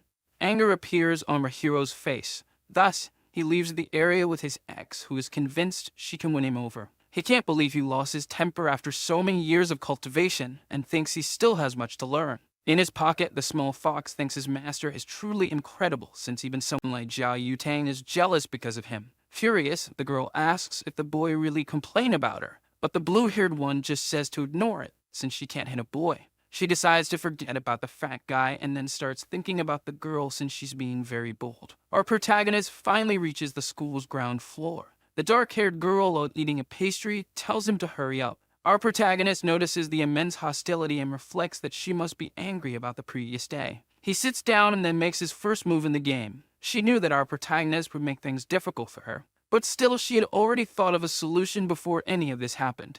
Impressed, he admits that the girl is really good at this game. But suddenly his stomach lets out a hungry growl. With the bag in hand, he stares at her with a somewhat blank look. Then he opens it, revealing a lunchbox inside. He ends up breaking his chopsticks to start eating. The other one assumes that this is a matter of respect as he is eating instead of playing, but our protagonist excuses himself, saying it's lunchtime. She thinks that if he keeps this up, soon enough he'll be fat again. But soon a question arises about the fat guy who was here on the terrace. Our protagonist says he has never seen anyone of that profile around. Angry, she admits that just thinking about that boy makes her ribs ache because of his weight. But her expression quickly changes to surprise when she sees something on her phone. It's a picture of our protagonist being posted in the girls' group, thus realizing that our protagonist was, in fact, the fat guy she had known before. With red eyes, she says she asked a question. Recalling showing the protagonist's picture, questioning if he truly doesn't know this person from the phone. With extreme shamelessness, the protagonist says he has never seen someone so fat,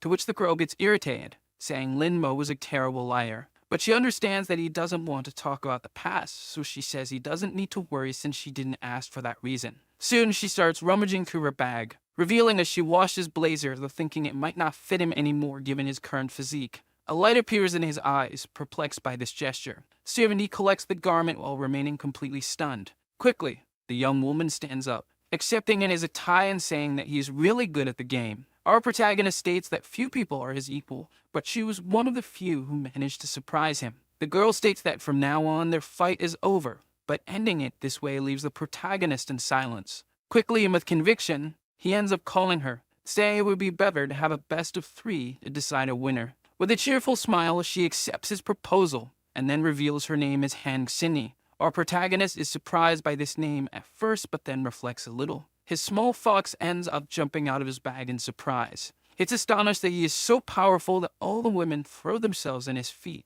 But our protagonist reveals he has a question, which is about where the resources for his demonic cultivation come from. The little one promptly replies that they come from the Dark Gate network. The items are protected by the Shadow Clan, which is primarily responsible for the protection of both demonic cultivators and members of other families. But they can also sell them to people of good nature, as long as you have money. Our protagonist is surprised and then asks how he managed to get money. The small fox responds that he completed several assassination missions but ends up saying that the quickest way to get money is by finding a sugar mommy. He assumes that his master doesn't even need to work since a sugar mommy would be a best option for him. But quickly, the protagonist's hand flies towards him, grabbing him while the fox squirms, saying he shouldn't have said such things. Lin Mo then puts him back in his pocket, informing him that when they get home, he will take a look at the materials, especially how to make spiritual amulets. The night begins to fall over the school, which is now silent. At the time of dismissal, the blonde ends up calling him by the fat guy she knows.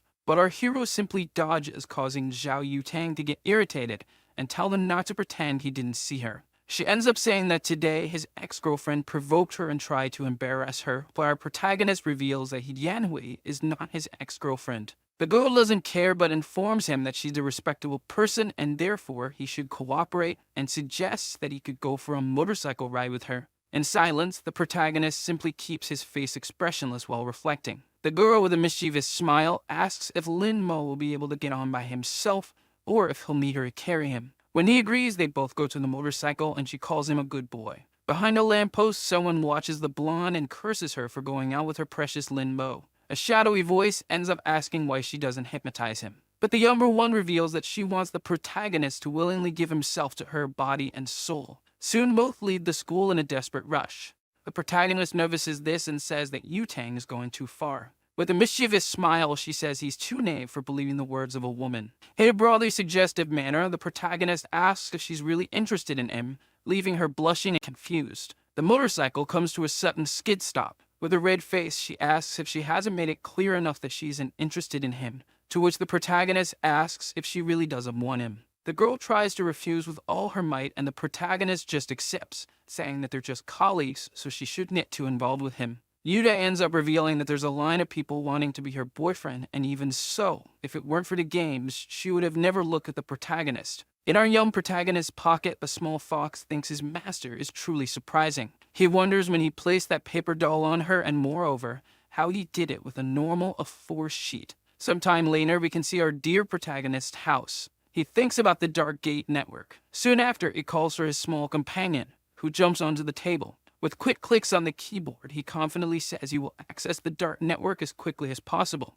Thus, he keeps hitting Enter forcefully and manages to gain access. But the small fox ends up on a website with highly suggestive content. It's a site for renting some white ladies, or even books with explicit and adult content. Lin Mo then wonders if this is the right site, to which the small fox responds that it is the right site and that he just needs to navigate to the treasure page. He thinks he has found the real world of cultivation, but even a low-level spiritual weapon from the immortal realm is a superior treasure in this world. The most important things he will need are 1,000-year-old ginseng immortal stones, but they end up costing over $100,000. His small companion still tries to convince him to sell his photos to rich, older women. With a stressed face, the protagonist asks if he looks poor or something, to which his small apprentice understands. Our protagonist then asks for the money the small fox has, but the little one ends up saying he only has $30,000 in his account. Grabbing the mouse along with his computer, he says that this will be enough. The white-haired young man decides to question if his master really intends to make talismans.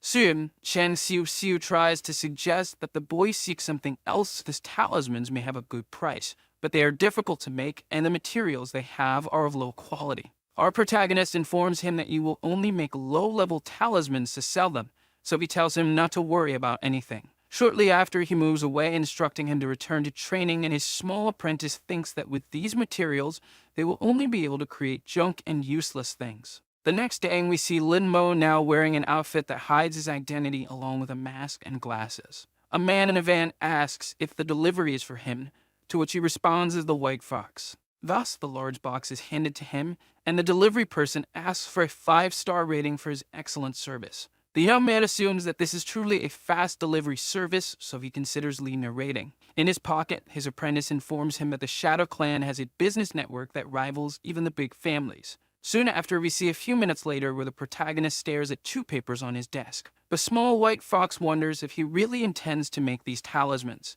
He has heard that the talisman masters of the great family spend years training before they even start, and even then, only 30% of them succeed. Our young protagonist sighs while closing his eyes. Shortly after, he begins drawing the symbols on the paper with extreme agility. Quickly, he announces he has finished the dragon talisman, which surprises the small fox. He thinks it's impossible for him to have drawn the symbols in an instant, and especially to have made 2 at the same time. He swears he saw a dragon appear out of nowhere. Our protagonist tells him to stop making noise, as these are low-quality talismans. Moreover, it's a pity that he only has enough spiritual power to make 2, and admits he needs to buy more spiritual stones. Soon after, Lin Mo goes to put these items up for sale and lists them for $500,000. But he is quickly surprised after posting, because the bids start rising anonymously but quickly. His companion informs him that talismans sell very well and that great cultivators and even ordinary people use them, which is why they are considered high quality. Soon, our protagonist realizes that something might have happened with his paper doll.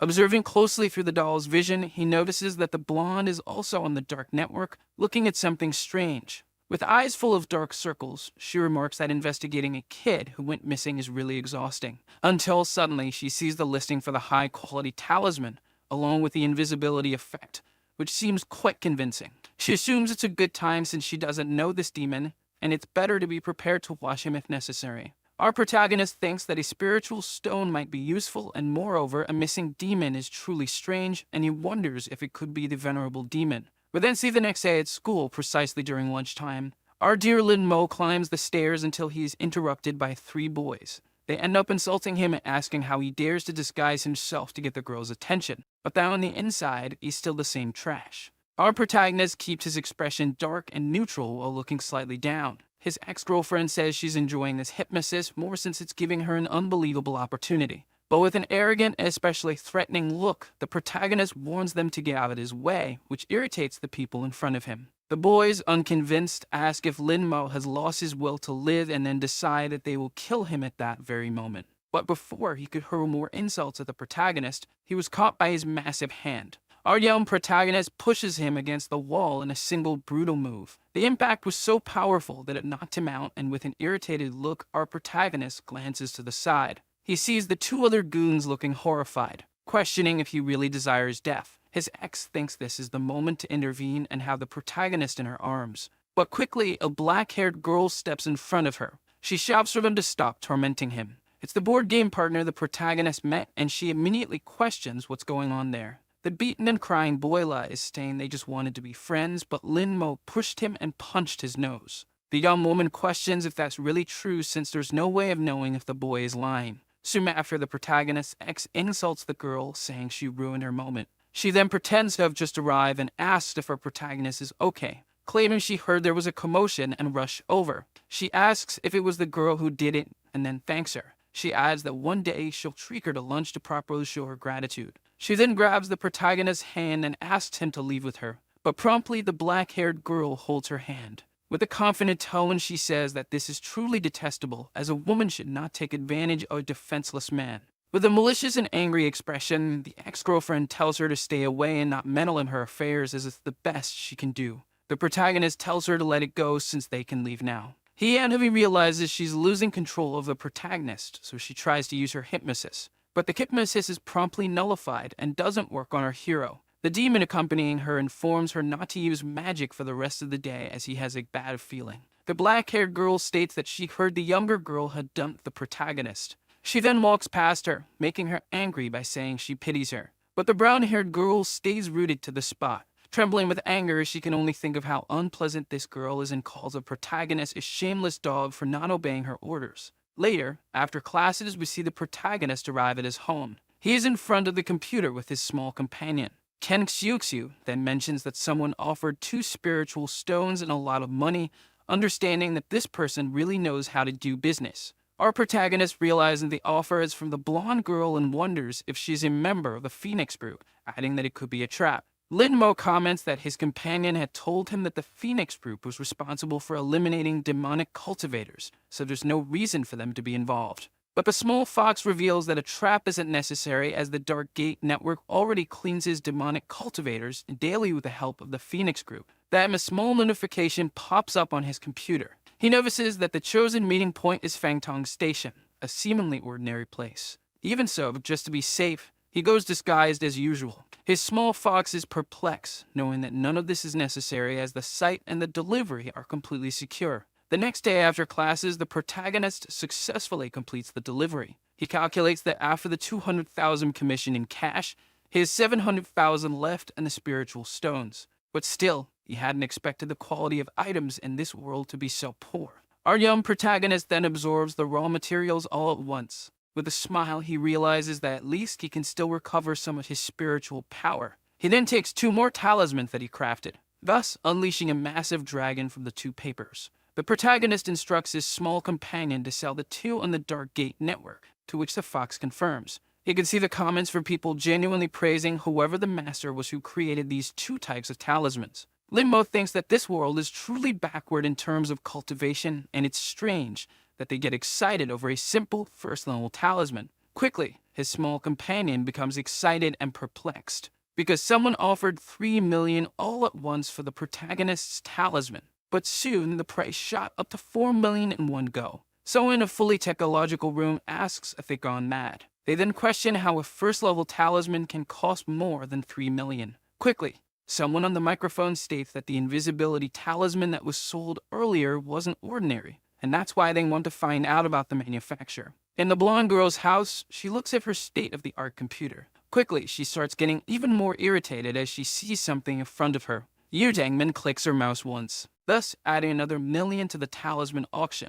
Our protagonist simply watches the prices rise with his arms crossed. He had to cover his small companion's mouth so he wouldn't cause any disturbance. Quickly, the bid reached a peak of 15 million in cash. The comments are from people wanting to make an offer to the protagonist and especially asking if they can meet. Our young hero realizes that this is all dangerous, so he decides to disappear for a while since all the cultivators in this world will probably come after him. But at least he'll get something good out of it and decides to check on the progress of the blonde girl who was betting in the auction. Sometime later, we see the girl's house. Our protagonist notices that she's still investigating the disappearance of the boys, all of them being virgins, and it seems to have something to do with the Demon King. Looking at the screen, he notices that Yu Tang is conducting real-time surveillance. But at the same time, our boy feels a bit uncomfortable with it, as he didn't know she was into this kind of thing. She becomes tense upon seeing such ugliness on her computer screen and ends up slamming the table, saying that the boy is horrible and that not even his hairstyle can save him.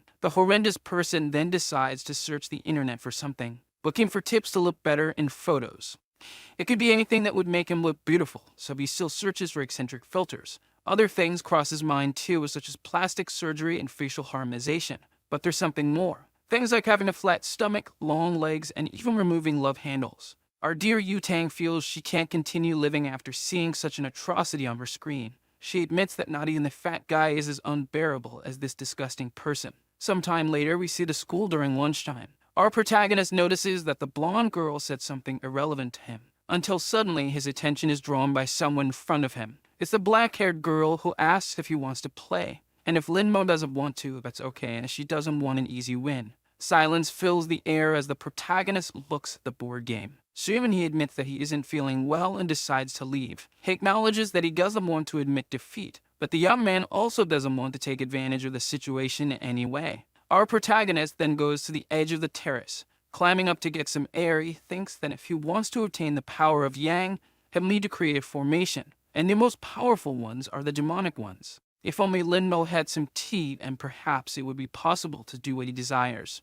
The girl warns him not to accidentally fall, to which he just smiles. Our protagonist then walks toward her, humming softly. But Yanhui, who had been watching everything secretly, becomes even more irritated. Soon, our hero is stopped as he's leaving the terrace. It's the brown-haired girl who is extremely angry at him. Our young protagonist promptly asks what's wrong with her, to which she tries to speak with a dark expression on her face. But Han Shini, who is with the protagonist, tells her to stop bothering him. Then the younger brown-haired girl tells Han Shini not to dare touch her man, as he belongs to her down to his nails and teeth. He again returns and tells the girl to just wait, and she'll see her painful death. Lin Mo watches her leave, wondering to himself when he became hers. Sometime later, as night falls, we see the protagonist's ex-girlfriend's house. As she takes a stressed-out shower, Yanhui thinks and admits that she underestimated our hero. She thinks she should have pursued him from the very beginning, but she assumes that this time he will belong to her completely, without any hesitation. With a psychotic expression, the girl decides she will hypnotize him tonight to make the boy her obedient pet from now on. Her aura spreads through the air until it reaches the protagonist's house. The purple energy approaches him while he is having his morning BB sleep, but a barrier formed from his energy manages to hold back all this negative impact. His small companion wakes up and notices something happened, wondering what could have caused such torment while he slept. Quickly, Lin Mo realizes it's a remote hypnosis technique and admits he never thought anyone in this world would use something like that to hypnotize this emperor. The next day, we see our protagonist's school. The brown-haired girl stands in front of him, blocking and preventing his path. She tells him that tonight he will get ready and come to her house. With eyes full of malice, she can only imagine the taste at his lips and becomes even more anxious for the night to arrive. But then she takes on a psychotic expression, thinking she has successfully hypnotized Lin Mo and assumes he will be obedient. On the other hand, our protagonist continues walking calmly, smiling as he realizes that it was her who tried to hypnotize him the previous night. It is then revealed that our hero managed to attach a paper doll to the girl's back. His consciousness was already linked to the small doll that smiled at our protagonist. We then see him later in the classroom, until suddenly, something catches his attention. It's the paper doll on his ex's body, which has just vanished. The reason for its disappearance was that the brown-haired girl herself discovered the small observer attached to her. She then incinerates it with her demonic purple flames. Her demon tells her she's pathetic for not noticing she was being watched. With sweat on her face and tense, Yanhui wonders who could be suspicious enough to need to monitor her. Her companion then informs her that whoever it is, it doesn't matter, as she cannot let this person ruin her plan. After school, as the afternoon begins to fall, we see our protagonist walking out thinking that whoever destroyed the paper doll might be connected to the venerable demon. But since there are so many cultivators in this world, he cannot act hastily, and it may be necessary for him to seek out the Phoenix group. If his calculations are correct, the blonde girl should pass by at that exact moment. In this world, the act he's about to commit has a very specific name. It's called fraud. The girl is suddenly startled when she realizes she is run over the protagonist. The blonde quickly stops her motorcycle as our boy crashes to the ground from the previous impact. She asks why he crossed without looking both ways. Holding him in her arms, she asks if he's okay and says she'll take him to the hospital. But with empty eyes, the boy just stands up, leaving her confused. With a mischievous smile, Lin Mo admits he has learned to be bad in this world he finds himself in. The blonde wonders what's wrong with him and even tries to pull him back. But the protagonist reveals that he is going to his ex-girlfriend's house tonight because she's expecting him for a special night. She is shocked by such a statement, since she knows that's not in his character. Suddenly, surprise shows on her face as she realizes something more. She tries to call the protagonist back, telling him to return to his senses, but he walks past her, leaving her completely stunned. Yu-Tang wonders if the fat guy was really hypnotized. She then makes a gesture with her hands to break the spell. She draws a star in the air using her fingers, resting her hand on the boy's forehead. The shine in his eyes, which had vanished before, starts to reappear little by little, but quickly fades again. She realizes it had no effect and questions whether the person who cast this spell is really that powerful. Soon the blonde beauty decides to use the Phantom Redemption Seal, applying a heavy magical palm to the forehead of our protagonist. This brings him back to his previous state of mind, which he had clearly been pretending. With his hand on his face, he asks what's happening and why he's there. The blonde says she was about to ask him that and questions whether by any chance Lin Mo had met up with his ex-girlfriend. He admits he did, but asks what it matters, as she's going to see her fiancé. Completely flustered, the girl says that he had appeared in front of her and was hit by her motorcycle, so he should follow her to the hospital. Yutang wonders how our hero can say that after being hit, but she says she doesn't want to, and if she feels guilty, she can pay his medical expenses later. The girl grabs him by the collar, leaving him completely agonized. She then rubs a piece of paper in his face, saying she'll write him a check because she doesn't want to worry about a lawsuit from him in the future. She tells him to spend it on whatever he wants, but warns him not to use it against her in the future or he will regret it. Our dear Lin Mo wonders if writing a few thousand zeros will be enough to exchange for a few hundred spiritual storages. The girl then speeds off on her motorcycle. Yutang tells someone over her helmet communicator that she needs all the information on the protagonist's ex-girlfriend as she's a suspect, which the person confirms. Soon, she arrives at the house of the girl who was once interested in our protagonist. Removing her helmet gracefully, she extends her hand, which bears a special ring. Then she releases her magical sword at once. She proceeds to make dozens of cuts on the doorknob to open the door. The cuts are so precise that the door itself falls, but the doorknob remains attached in the shape of the door. She walks in, seeing some family photos. They don't appear to be of her family, but rather of two boys who seem to be her friends. She then reaches the protagonist's ex-girlfriend's room. Realizing she's completely obsessed with thousands of photos of the protagonist pinned to her wall, she again notices several manuals about our protagonist and decides to see what they are. Curiously reading, she flips through the pages slowly. Her face begins to turn red from the indecency of the contents. She assumes that everything there is very perverted and decides to put an end to it, until her communicator informs her of a new problem. It says that Yanhui has disappeared suddenly and suspiciously. The girl realizes that based on the young woman's plans, it's likely she has something to do with the missing persons cases, and she must inform the team to issue a missing person alert. She then thinks that Yanhui is extremely clever for having devised such a precise plan in such a short time. At the protagonist's house, Mike fully envelops the place. He starts to think he's seen enough, and it's easy to imagine that his ex-girlfriend has some connection with the venerable demon, which is why the Phoenix group must prioritize her. Suddenly, a sound catches our protagonist's attention. It's his cousin, who asks if he's seen the news recently. Promptly, our boy opens the door in a somewhat receptive manner. And quickly, the purple-haired boy informs him that Yanhui is being sought, but our protagonist says he knows nothing as he no longer intends to approach her. Lin ends the conversation with the boy when he is met with a strong slam of the door. The young man insists that he at least check the news happening right at this moment. Our protagonist sees that Yanhui from the Fengxing Institute is suspected of an abuse case against a young man and is being sought nationwide. He thinks the search team is truly efficient, but there is still no information on the girl. The small fox thinks that this woman is really cruel and extremely foolish for daring to mess with his master. Lin Mo knows that if the venerable demon wants to absorb the yang power of a young man, he will end up forming a well-organized formation primarily of evil origin. Quickly, our young protagonist crouches down and starts rummaging through a box. The small white fox wonders what his master is searching for until he sees a glimmer in his gestures. Becoming even more confused, the small fox realizes that what he grabbed are just some seemingly ordinary wooden boards.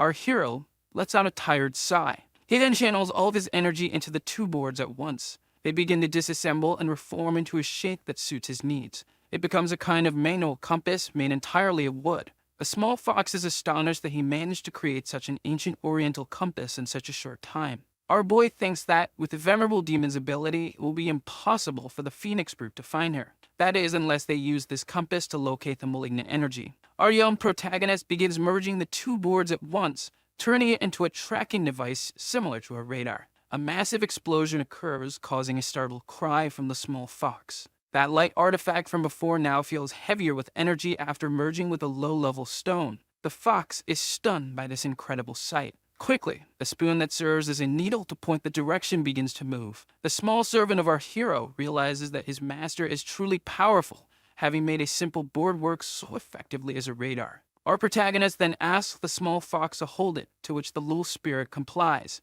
He then asks his master what makes this compass so special. Quickly, our protagonist explains that it is used to locate places with the highest concentration of yin energy in the city. Suddenly, something catches the young man's attention, leaving him completely startled. He tells the small fox to hide, which he obeys with extreme precision. The boy calmly and silently watches the window, until the blonde girl appears with a funny expression, leaving him slightly confused. She pulls an excited and strange expression, making him feel completely uncomfortable. With his phone in hand, the young man quickly considers calling the police, to which she responds by telling him to open the window and not to do anything inappropriate. She apologizes for what she did, saying it was necessary. Our protagonist promptly asks what she's doing in a place like that, to which the girl tells him not to say nonsense and asks where he was injured. Our hero thinks that Yu-Tang is suspicious of him, but by sheer luck he hasn't healed yet, so the injuries and scars are still on his body. He shows her his wound on his arm and also reveals another on his leg. Quickly, the girl lifts his pant leg in an indecent manner, revealing the minor wound. Completely flustered and embarrassed, he asks what she's doing, but Yu-Tang insists she's just cleaning the wounds. Otherwise, she will be responsible for the scars that will remain if she doesn't. She thinks that this guy, who used to be chubby, really has the most beautiful legs she's ever seen. His fox shouts in his mind that his master offered his arm, and she went straight for his legs, clearly taking advantage of him. Our protagonist pulls his pant leg back down and says he didn't imagine someone like Yu-Tang would come over for such a trivial reason. But the girl reveals she has a question, which is about him being one of the last people to have seen the Yanhui, and she asks what she told him. The boy admits he doesn't remember anything that happened after seeing her. The girl then steps back through the window and says that this was all useless, so she's leaving, but the boy wonders why she doesn't exit through the door. Soon after, Lin Mo, being completely cautious, asks her to wait. He finishes by offering to act as bait to help her, if she wants. Quickly, the girl blushes with embarrassment, having seen something seemingly indecent, that being the well-defined chest of our boy, visible due to his shirt. She leaps from the balcony, saying she will accept his offer, but our protagonist notices she agreed a bit too quickly. The next day, the sun rises at the school. Our protagonist arrives in his classroom with extreme flamboyance. The girls approach him completely worried as they heard that Yanhui is an abuser and are concerned about what she might have done to him. Our protagonist, being completely cold, reveals that he's fine and tells the two to move out of his way. Suddenly, another girl arrives, telling everyone to come and see as a very handsome guy has just transferred into their class. All the girls quickly move, heading toward the location to learn more about this new person. The girls near the new green-haired boy ask for his name. He promptly introduces himself as Shen Lishan and says that since they are in the same class, they can call him Lole. Suddenly, a few blonde strands catch his attention.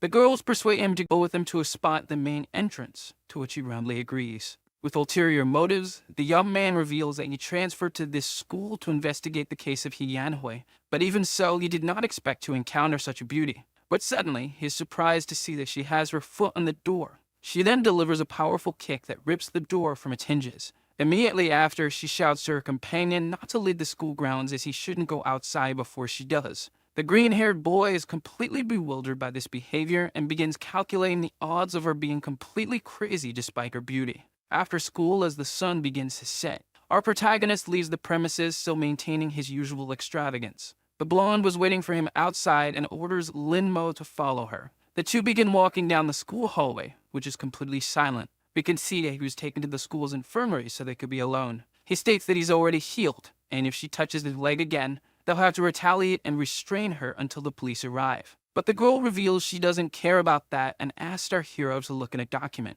She reveals that she has a police relative who found a diary about how to take care of our protagonist in He Yanhui's house, which is clearly a lie. Even though the boy has read it before, he is still surprised to see some rather questionable fetish details in the pages. Blushing, the girl says that her plan seems to have a detail about observing men and taking them to her house, and apparently, Lin Mo was one of those men. But the protagonist says he never imagined she was a pervert and should have figured it out earlier, so he could prepare himself in case something like this happens. The blonde then says they searched the entire country for her, but still haven't found a trace of her, not even in her favorite spots. Our protagonist puts on his glasses and mentions that he remembers He Yanhui always liked spooky places since childhood, so she's probably hiding in one of those places. The reason no one has found her is likely because she used some sort of makeup. He says all this while striking an extremely cool pose, to which the girl replies that our hero doesn't need to act like the school detective. Yu-Tang realizes it all makes sense, as she must have used some kind of disguise to hide.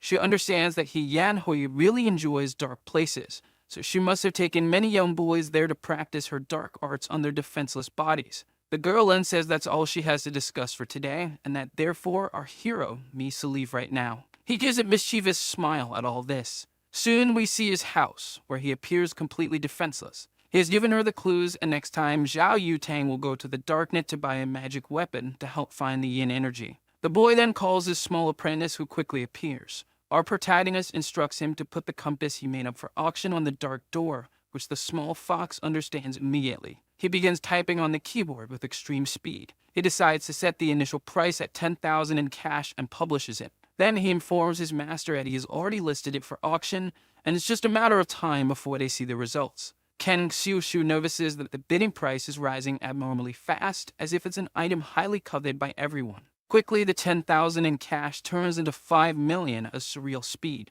At the same time, we see Zhao Yutang's house, our blonde protagonist. She notices that the price has already reached 5 million in the blink of an eye and continues to rise non-stop. With a cunning smile on her face, she remarks that these people really like to flaunt their money, and then declares that they have no money compared to her. Through his observation doll, our protagonist sees that Zhao Yutang is indeed bidding with intense eagerness. It seems that she is likely to win the item, and as a result, will be able to track down the ex-girlfriend of our dear protagonist. Quickly, the price reaches the astonishing mark of 10 million. The small fox realizes that this is an unbelievable result achieved in mere seconds and wonders how many married women have that much money. We then see, a day later, the blonde meeting with several other women and an elderly woman with a cane. She reveals that the place with the highest concentration of yin is exactly here. The old woman thinks out loud, saying that this is a great treasure pointing hundreds of miles away and reveals the strongest yin energy, so it must be very rare. Our girl notices that this expert has been specially invited by the group to assist in this mission, and that it's not easy to receive praise from this woman. Drawing her cane, the old lady reveals a weapon and then declares that she will explore the path ahead, instructing the others to wait there. As the elderly woman approaches, a massive green demonic hand suddenly appears in front of her. A gigantic explosion occurs, a result of a special attack the woman used at the right moment before being struck. Our protagonist, seeing everything through his paper doll, can only feel tense about the situation. He recalls that there wasn't a way to break the formation, and that it might be some modern weapon she pulled from her ring. He realizes that this is something unprecedented in this world and concludes that it is incredible, something he never imagined. Suddenly, his wall shatters as an extremely muscular woman bursts while carrying his cousin. Our young hero is shocked as he notices the woman emanates a strange green and malignant aura. The small fox calls out to his master, saying that this woman also broke the protagonist's cousin. Linmo acknowledges this and asks the small fox not to move as he had already anticipated this, knowing that there are some things one cannot do. It appears that Yanhui hypnotized them to attempt to kidnap him, but since the Phoenix group is still fighting, it's unlikely his ex would exert herself to come personally. As the fist comes towards him, he keeps in mind that there might be more to all of this. It could be a trap set by Yanhui to capture the Phoenix group while kidnapping him. All he has to do is wait for Yanhui to regret it, and fortunately, he was able to use his aura to protect his body and stay conscious. The woman ends up taking both cousins to a white van waiting outside suspiciously. She throws them inside the vehicle with bags over their heads, doing so abruptly and violently. She then drives away, cruising through the streets without the slightest concern. Soon, the woman reaches an abandoned factory, where the protagonist's ex is likely hiding. She removes the bag from our hero's head. Sadistically, she is surprised that it is him, clearly putting on a front. She asks if he is surprised to see her again in this place. With a sly smile, Linmo admits he is indeed surprised, insulting her in the process. She becomes extremely annoyed by the arrogant tone carried in his words.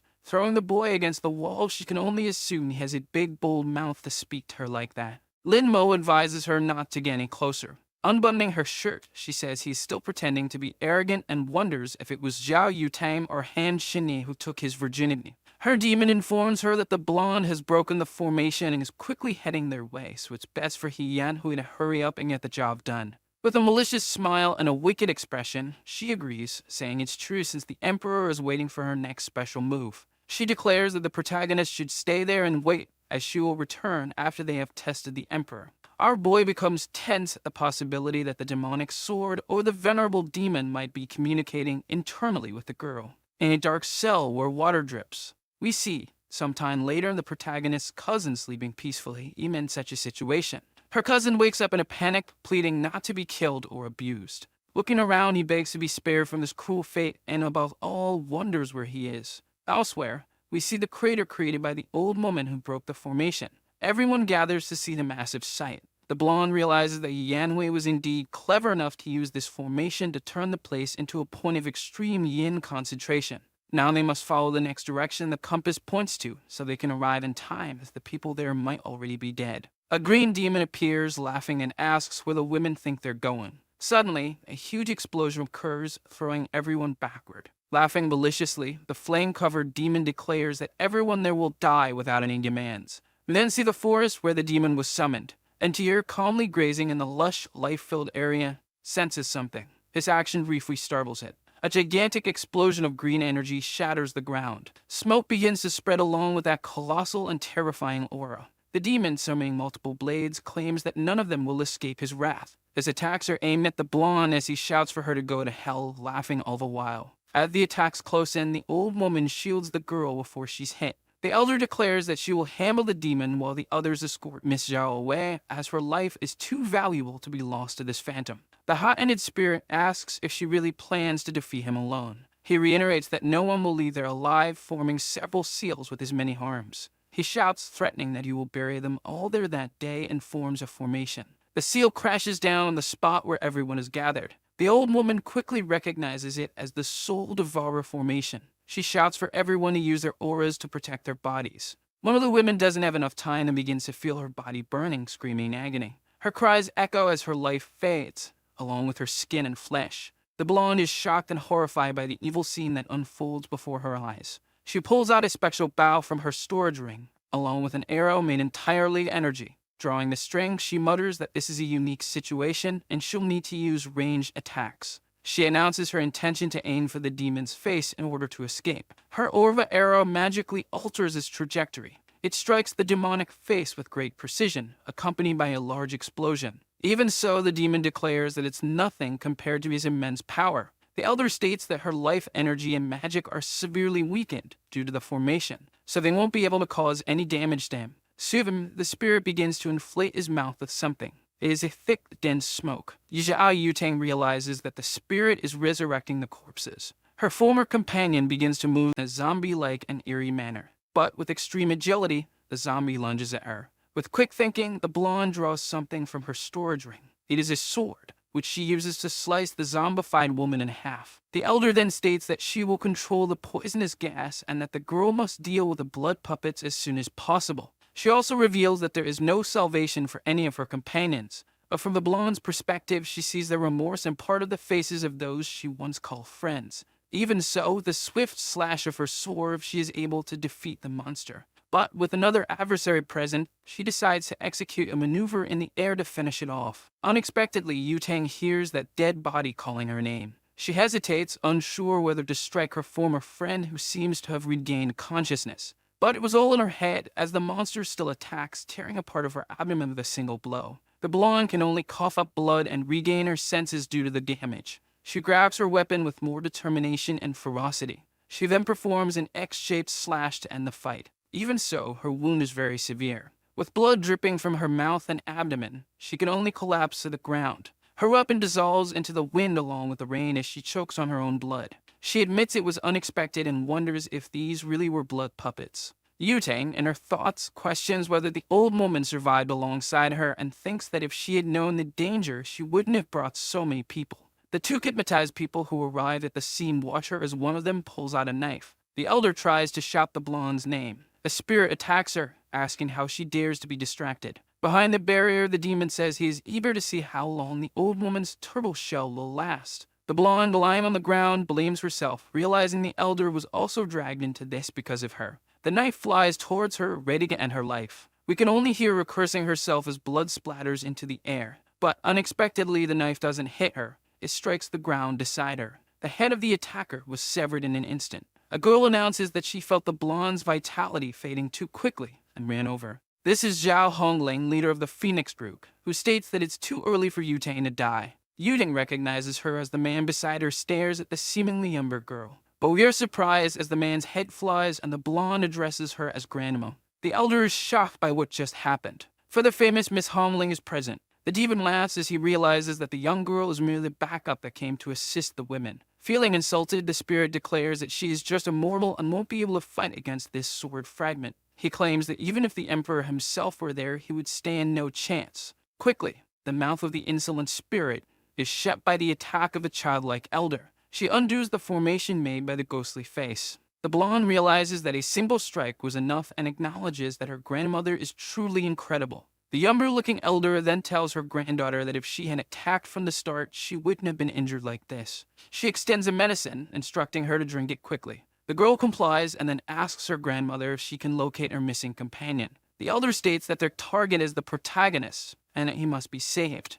She reassures her granddaughter, saying that she knows everything, that she doesn't need to worry. She should focus on resting. The girl feels confused about resting until her vision begins to blur. As she falls asleep, the younger elder calls the older one, who promptly responds. The elder questions where the companion her granddaughter mentioned is. The old woman responds that based on her and Yutang's guesses, he should be in an area with an abundance of extreme yin energy. The younger-looking elder with her sword in hand states that there's no need for further explanations. She then asserts that she can still find the place with the greatest concentration of yin. Amusingly, the sword begins to float as she tries to ascend, but she soon falls in a presumptuous and even ridiculous manner. She orders everyone to move quickly, as they need to take the blonde back to HQ to treat her wounds, while the elder will head to the supposed location with the highest yin concentration. She then darts toward the location, saying she'll see them later. We then see the abandoned factory where our protagonist is held. His ex-girlfriend, now possessed by the demon, begins performing a ritual.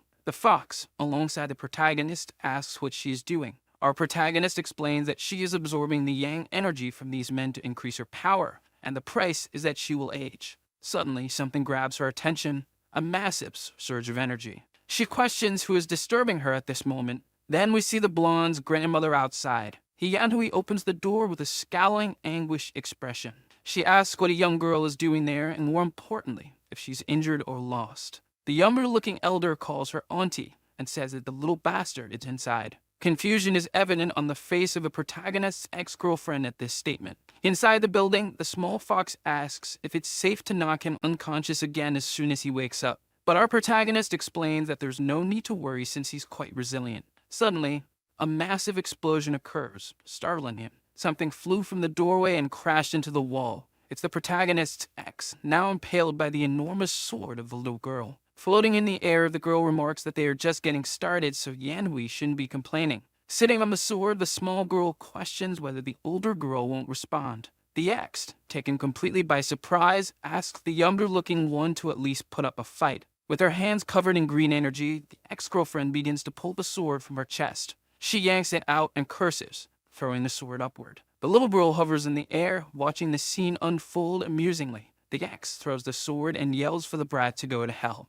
The attack is powerful and incredibly strong. Even so, the wound in her chest starts throbbing in pain, while her shirt struggles under the weight of her chest. She wonders who this brat is. Perched on the sword, the younger-looking girl asks if that's all, as the fight seems to be reaching its end. The ex-girlfriend then asks her demon what she should do since she is no match for her. But when she receives no response from the demon, she remains confused. We see a scene from a day ago in an unknown house. The protagonist's board game partner is staring at herself from the past. Both seem uncomfortable at the strange connection, but soon, the silence is broken as the girl lets out a sigh. She reveals that she's tense because this is the start of the 146th game. But suddenly, something explodes in her mind, grabbing her attention. It's the strong cry of a demonic sword. We see a distant cabin in the forest, seemingly isolated. The boy in the demon's grasp starts screaming for release. He then asks if the entity knows who he is. He reveals himself as a member of the celestial demonic sect. The demon isn't surprised, it even recalls that the young man indeed belongs to the celestial demonic sect. But he informs him that such a sect, as fertile as it is, won't be difficult for him to massacre. With tears in his eyes, the boy realizes that this Kai is extremely powerful, and so he cries out for help. Suddenly, a massive explosion occurs at the entrance of the demon's residence. We see a huge trail of dust rising and falling at the now open doorway. A leg steps through. It's a woman who just entered. She stomps the ground with a strong, imposing force, almost as a threat. The spirit recognizes that this Kai is unusual. It belongs to someone unique. The figure before him is, in fact, his long-awaited mistress. Crying and with a flushed face, he starts shouting for her as he runs toward her. The girl pushes him away with her foot, telling him to stop making such a fuss, to which he agrees. The girl identifies him as the demon allied with Yanhui. He confirms, stating she's right, and admits that the familiar feeling of being stepped on is indeed his mistress. The girl hears someone pleading to be saved. It's the boy from before, who explains that he is the son of the patriarch of the celestial demonic sect, and therefore, if she lets him go, he will do whatever she wants. He explains that the sect specializes in cultivating magic and is no less powerful than the Phoenix group. The girl appears surprised by this statement and approaches. She sits on the demon, stating that she doesn't lack men, only dogs to obey her. She instructs the flame spirit to keep the boy alive, as he is a good lad, which the spirit confirms. The green-haired boy thanks her for sparing his life. But with a blank stare, he declares that now that his life is spared, he will be her slave. However, he quickly falls asleep, enraging the demon, who tells him not to be disrespectful and idiotic toward his mistress. The spirit then explains his plan, to take Yanhui as his host in order to regain his strength. Currently, the demon is hiding in an abandoned factory, and at the current pace, he estimates he can recover his strength in less than 10 days. The girl then asks if Yanhui is completely enslaved to his control, to which he confirms, saying she is a lustful woman and therefore easily manipulated. Our young lady remarks that this isn't the best plan, but it will work for now, and regardless, she needs to find someone named Lin Mo. In the end, Cindy reveals that there is a game that hasn't ended, so she cannot allow anything to happen to her other challenger, which the demon acknowledges. The spirit then advises that his mistress should collect the fragments as soon as possible, since the situation is growing larger and worse by the second. But the girl insists there's no rush, as the emperor has also come to this world, leaving the demon utterly shocked. She explains that the memories between the fragments of the demonic sword do not communicate with each other, but some time ago, she sensed a breath from one of the fragments. However, just as she was about to reach it, the sword's ki was completely dissipated by a stronger ki she had only seen in the emperor in 1,000 years. The demon considers using Yanhui merely as bait to lure the emperor, then orders her to go and kill that brat. She questions how she's supposed to kill the girl, admitting that she's never been in a major battle since childhood and knows nothing about martial arts. Soon, the younger-looking girl decides to use her secret sword technique. The protagonist exclaims she doesn't even know how to fight or engage in combat, so the demon decides that she is useless and takes control of her body. Her pupils dilate into a different shape as she says that this is something special. She declares that the old woman is a waste and therefore she cannot be allowed to live even a second longer. With sinister laughter, the spirit charges forward with the girl's body toward the younger-looking one. Suddenly, a sword flies toward his back while he keeps a bizarre grin. The spirit manages to deflect the sword with a sidekick. Laughing, he grabs the weapon, claiming it as his own to use however he pleases. Tossing the blade, he asks if the grandma likes playing the flying swords. He then launches the second sword, saying he's returning it to her since she seems to enjoy these silly games. The small girl protects herself using a purple spiritual barrier, deflecting the attacks in another direction. The demon summons an artifact, announcing that he's going to give her a second gift. It's a giant viper, charging toward the small grandma in an instant. The girl seems impressed, acknowledging that it's a long-lost secret technique, but unfortunately, its power is much weaker than what's described in the book. As the snake prepares a deadly attack, the girl remarks that since Yanhui is angry, it will be much easier to deal with her. With her sword in hand, she adds that if she were always crying, she would be ashamed to kill her all at once. Due to her immense weakness, the snake bites down and receives a direct slash to its mouth. It's split apart by the girl's massive strike, launching its head into the air. Suddenly, the enormous energy that was shooting from the serpent's mouth flies toward the sky. Its form begins to disintegrate as its technique is completely defeated. In the sky above, someone observes the entire scene. It's the protagonist's board game companion, watching everything in her demonic form. We see ex-girlfriend's face distort as the spirit leaves her body and mind. The purple energy exits her body, gathering into a single point. It forms a fragment of the previously lost sword belonging to the demon girl. The younger-looking elder declares that it finally abandoned its host to stop being useless. She admits she never thought it would be a sword, much less a simple broken sword, and thus feels a bit disappointed. But soon fear grips her, as the sword seems offended by being called broken. The protagonist's companion remarks that it's quite shameless to kick a dog when the owner isn't around, and that the sword should be more careful.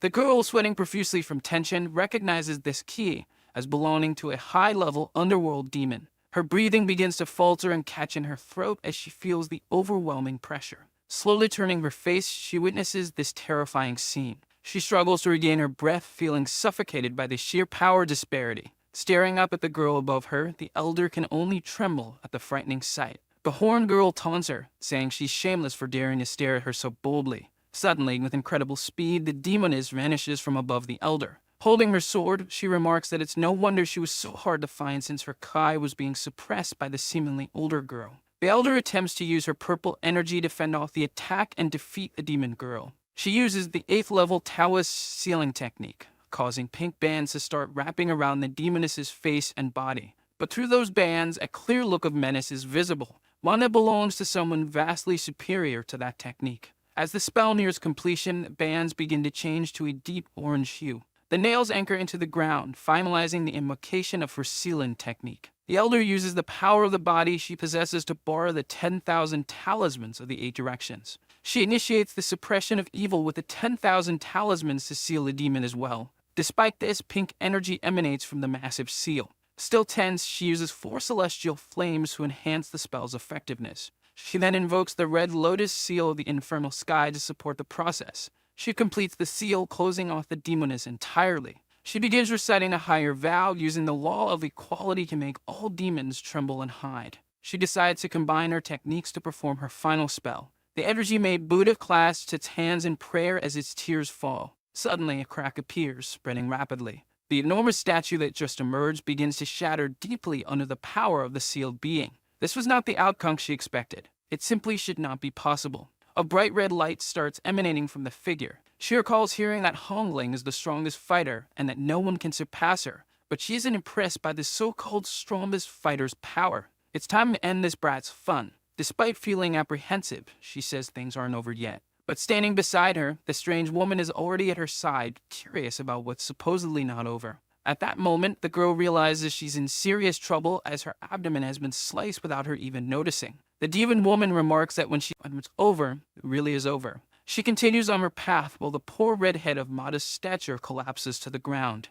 She laments to her master that the body she currently possesses is too weak, and even with total control, she would be incapable of using a fraction of her true power. Sweating coldly from the blood loss, the modestly tall woman struggles to reach for something. She needs to retrieve her blade to try and do something. After all this time, she should have noticed by now. But even with her there, it still hasn't appeared. The well-endowed companion looks back, seeing the blade approaching her, but she is unimpressed. She simply prepares to deflect it with her own weapon. The metal seems like butter against her blade. She hoped to use Yutang to understand what she intended to do, but it's a pity that she's useless, not even fit for testing. This makes her sigh in slight frustration at the ease of her challenge. In the silence, she shouts out for the immortal emperor. She certainly has already seen enough and could show himself and step out of hiding. Provoking him, she says that he must have become like the men of this world, a great coward. The strongest man is mediocre, incapable of ruling the world with such small power. If that's the case, it's simply disgusting. Starting with this modestly tall woman, she shouts again, so all those hiding can hear. If she's not stopped now, she'll take everyone on a first-class, one-way ticket to find out if there's life after death. As the demoness begins her countdown, she warns that if anyone plans to intervene, they better hurry up because she's counting to 3. One of the women covers her mouth to stop herself from saying anything. The young man remains in his cage doing nothing. The demoness starts her count. A drop of water drips onto the boy's head, and he appears oblivious to the situation. Suddenly, he decides to pay attention. 2 seconds have already passed in her countdown. Then a desperate voice shouts, pleading not to be sent to the world of regrets. On the ground, the small figure writhes in agony. A silver-haired woman continues to hold her mouth shut. Meanwhile, the demoness is delighted with this reaction. But since nothing was done, the countdown ends and a massive pillar of energy shoots up into the sky. The area becomes the epicenter of a powerful manifestation of energy. Before her, a mighty vortex forms. Its light is so intense that one must shield their eyes to avoid being blinded. Finally, the one she had been waiting for appears in the place. This makes her happy, as she is sure the immortal emperor has not died and is still alive. Far away, someone questions what has happened to the sky. Looking at the camera, they note that a pillar of light has formed at the abandoned factory. Even though it's a cold day, the area around the light is incredibly hot, pushing away the rain. Anxious about what's happening, he grabs the phone from the person recording. He shows that the light has cleared the sky, speculating that it could be a beam from a satellite. Then he notices something emerging from the clouds. Someone else is watching the live stream. She becomes annoyed when the transmission signal cuts off as the beam appears. Inside her home, someone asks if she has done her homework since she spends all day on her phone. She insists she has completed her assignments. Hungsi, the location where the beam appeared, is far from her, and it's where Linmo currently resides. First the search for Yanhui and now this pillar of light. It's been a long and restless day.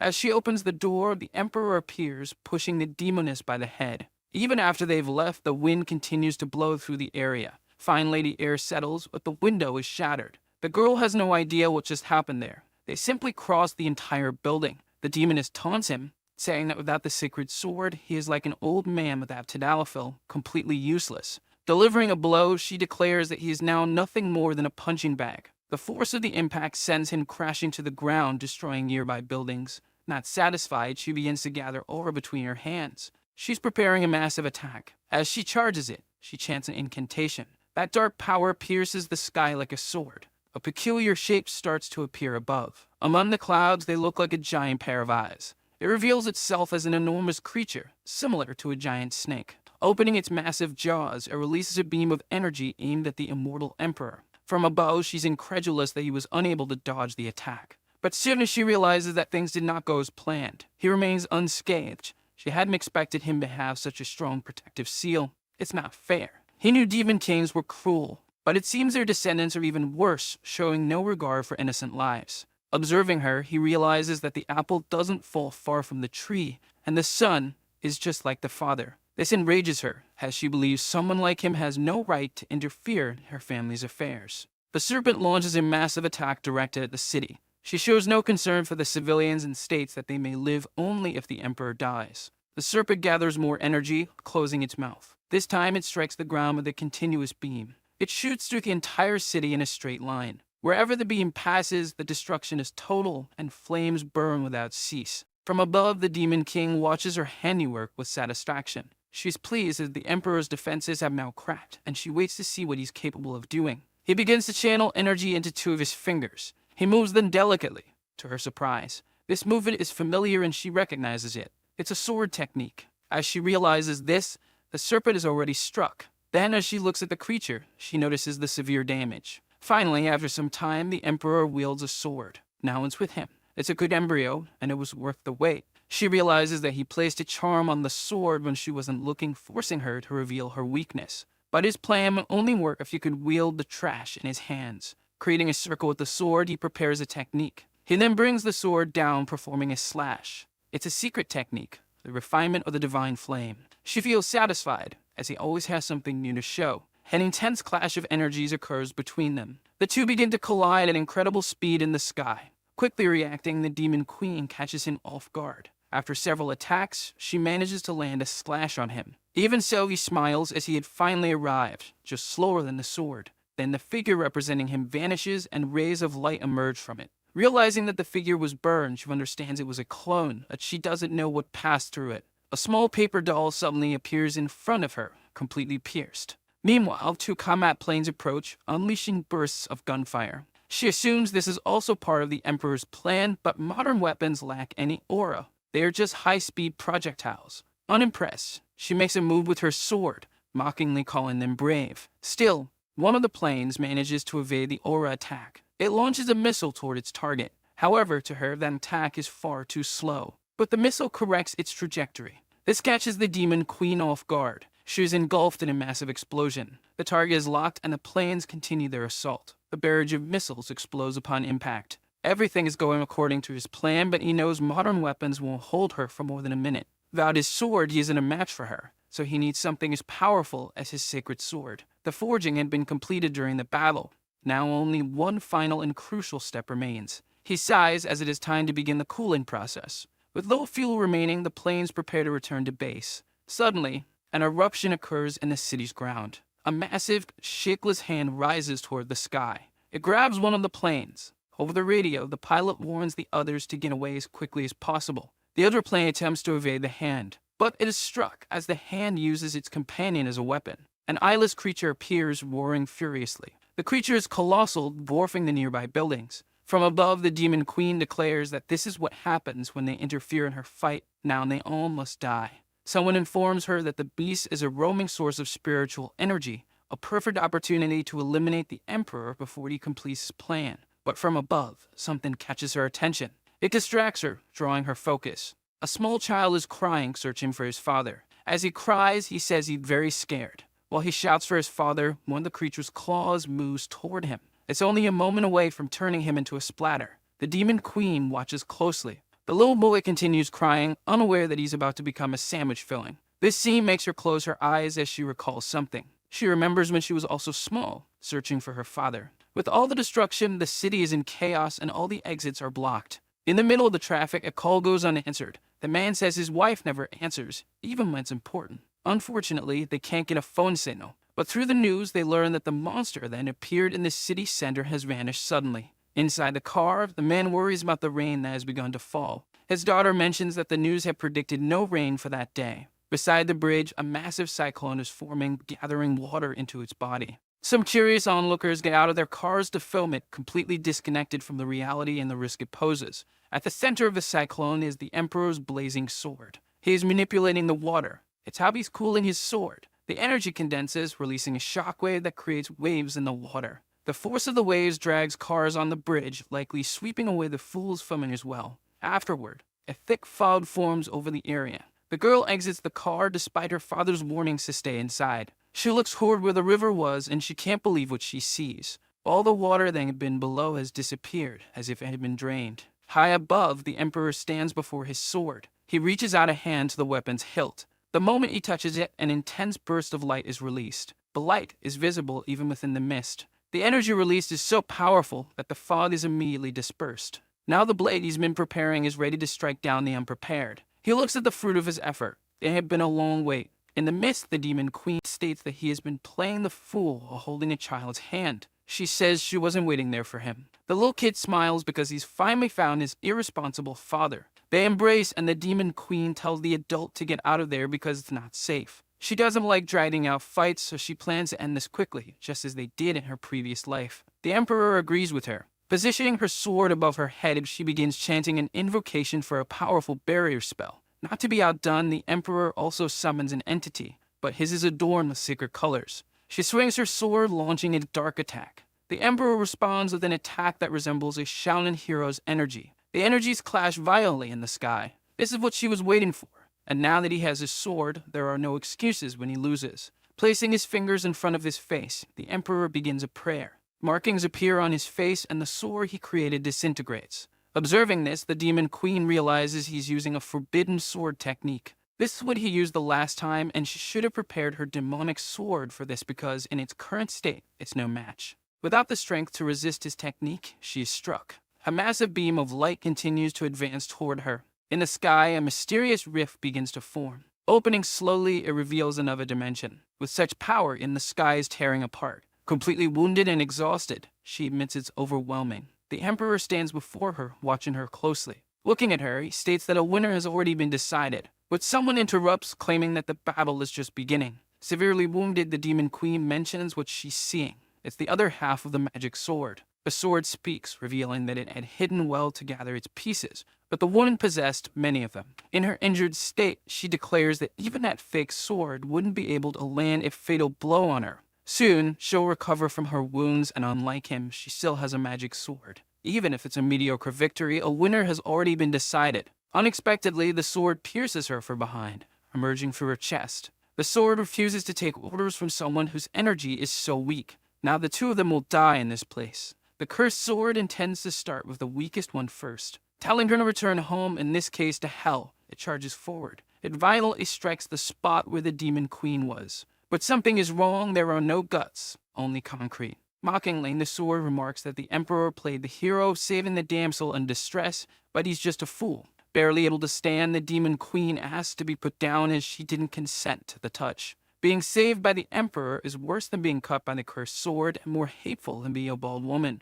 Looking at her, he asks her not to act so stubbornly and to conserve her energy if she doesn't want to die right there. He has a plan, but he needs her help. The sword had transformed into a massive monster, and like a nosy gossip, it wanted to know what they were whispering about. This enrages it, as it wants to listen too, since it loves a good piece of gossip. With his eyes closed, the Emperor prepares another spell. It's the prison of light, and multiple beams of energy descend from the sky. They strike the sword monster, pinning it to the ground. This surprises the creature, as now not only can it not move, but it also won't find out what they were gossiping about right in front of it. This prison can only be broken with yang energy. Surely, a powerful sword like it should be able to use some yang energy. But maybe it can't, as it is incompatible with this new world. The comment infuriates the sword so much that, if it had a traditional brain, it would have had a severe stroke. Gathering its strength, it breaks free from the prison, showing off its muscular physique. It's not afraid of needles or underground labs. Flexing its physique, it asks the powerful emperor if he still dares to disrespect a body with only 3% body fat.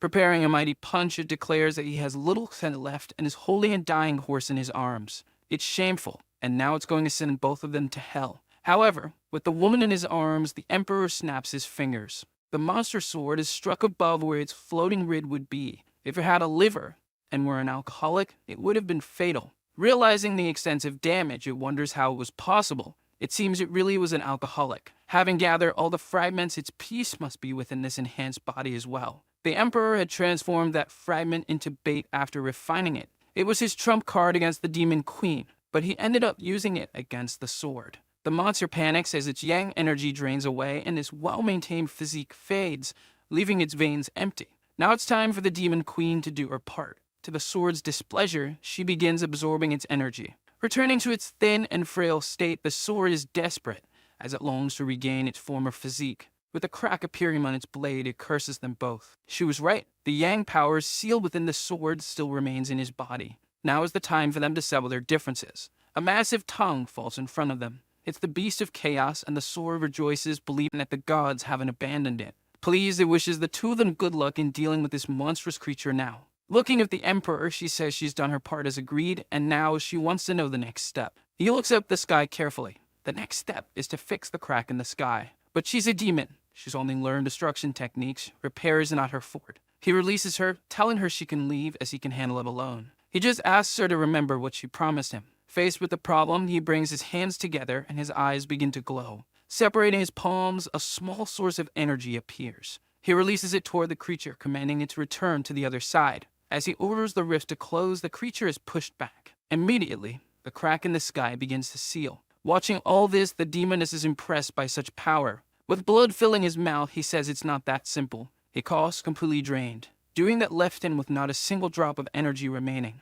Unexpectedly, a hand grasps him, preventing him from being pulled into the rift. The demoness urges him to hold on a little longer. The tradition of demons states that the more lives they take, the stronger they become. But she didn't get stronger after all the killing. She realized her intention was only to provoke him and then bring the people back to life. For some inexplicable reason, this realization makes the demoness blush. Trusting her, he agrees to fix the situation and leave the consequences to her, as he believes in her word. He hoped she wouldn't change her mind after saving him, and now she is literally saving him. With his body halfway through the rift, she tries to pull him back. She warns him that it's closing and that he isn't moving. Realizing the worst is about to happen, she calls out to him again. Calmly, he remarks that even knowing people would live again, she still saved that little kid. Hearing this, she's immediately taken aback. The emperor says a few more things to her, but they aren't heard. Finally, the rift closes, leaving him on the other side. This infuriates her, as she realizes she wasn't strong enough, until she notices something unusual nearby. A small flame doll rests in her hand. As the sun sets, she sits atop a building. Thoughtfully, she looks at what the emperor left for her. It makes her sigh, feeling a bit disappointed. Raising her hand high, she begins to gather a large amount of energy. From the enormous sphere, multiple beams begin to shoot out across the city. The intense glow reflects on her face. But as the sphere diminishes, a light fades as well. Once the energy dissipates, she coughs heavily, weakened by what she did. Resurrecting one person costs 100 years of cultivation, and all those people required much more. Finally, she had done everything she promised. The doll she receives starts to disintegrate in the sky. As this happens, she remembers the immortal emperor, especially when she lay dying in his arms. For some reason, she felt her cheeks flush from what he had said to her. She can't seem to get that gray-haired figure out of her mind. All she can think about is his face. Now, she remembers him with a special fondness. The woman lies in bed, sleeping like a log. In her head, she thinks about how the woman with red eyes is a demon and that no one should mess with her.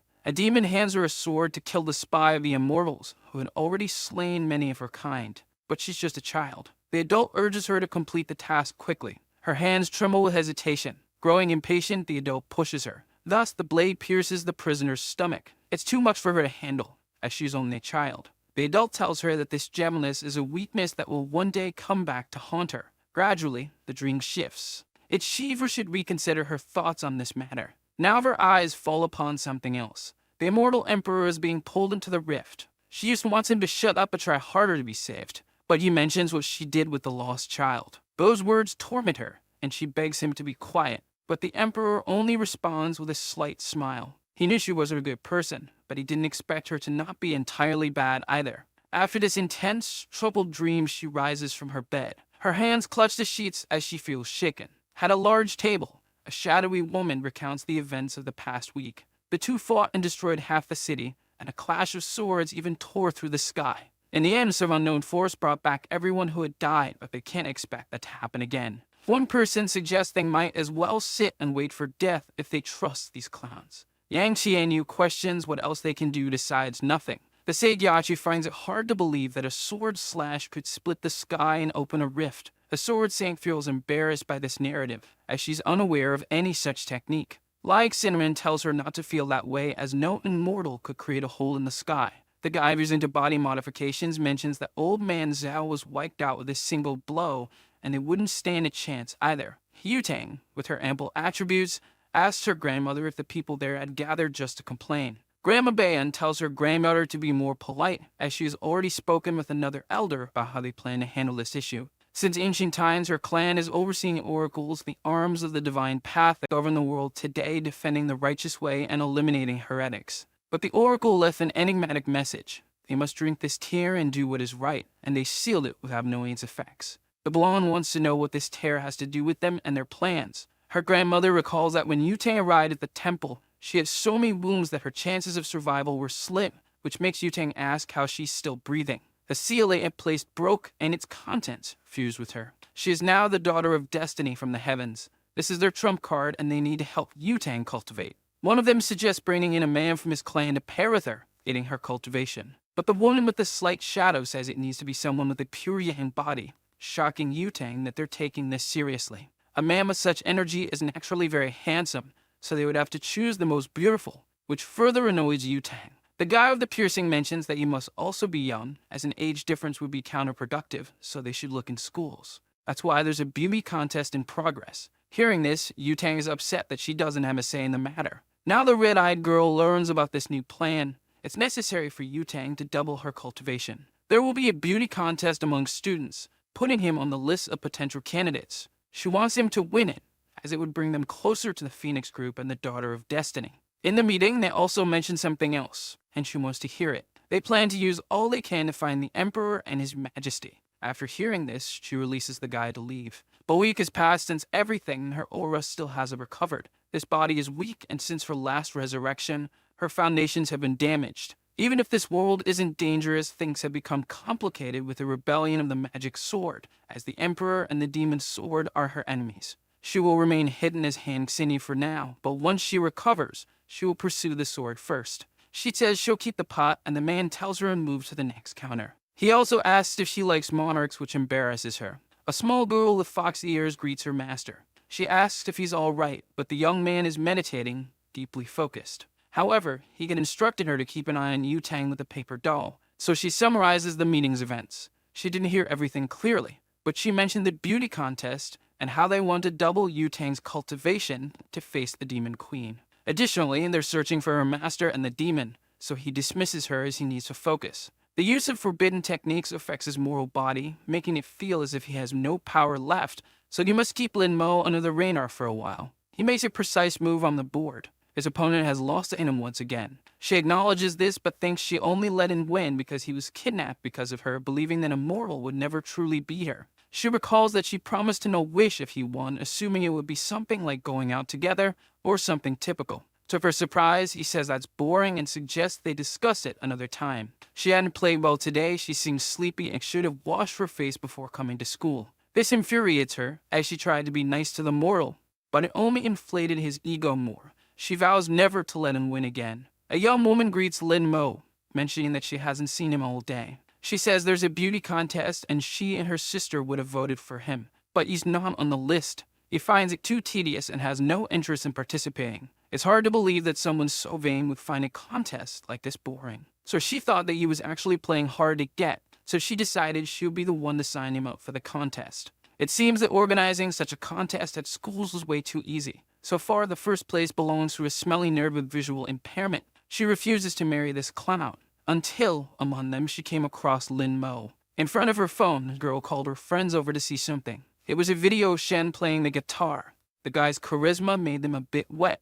In their mouths, of course. But she said they were animals, devouring Lin Mo with their eyes. Wisely, one of them pointed out that the same person criticizing had liked and saved that video. Not to mention, she even downloaded it to watch later alone in the dark, which is very suspicious. Trying to defend herself, she said they were just classmates and it was merely sympathy on her part. Ready to stir up trouble, her friend said she knew the girl desperately wanted to sleep with Lin-mo in the same bed. She shouted back that she would love to do that because he's handsome, fit, and well endowed, and if she was being honest, it shouldn't be a problem. From afar, two envious boys called her superficial, but in truth, they wished they were the target of that attention. He swore he would win the contest, spending 8 hours a day taking care of his photos. Lin-mo had already surpassed him, and first place was an immature clown who looked like a pet shop animal. He said he would work even harder, but his friend brought him back to reality, saying he didn't stand much of a chance. Someone mentioned that the great Shen Lishan was there. The androgynous and feminine boy with a genetic visual deficiency walked through the corridors being harassed.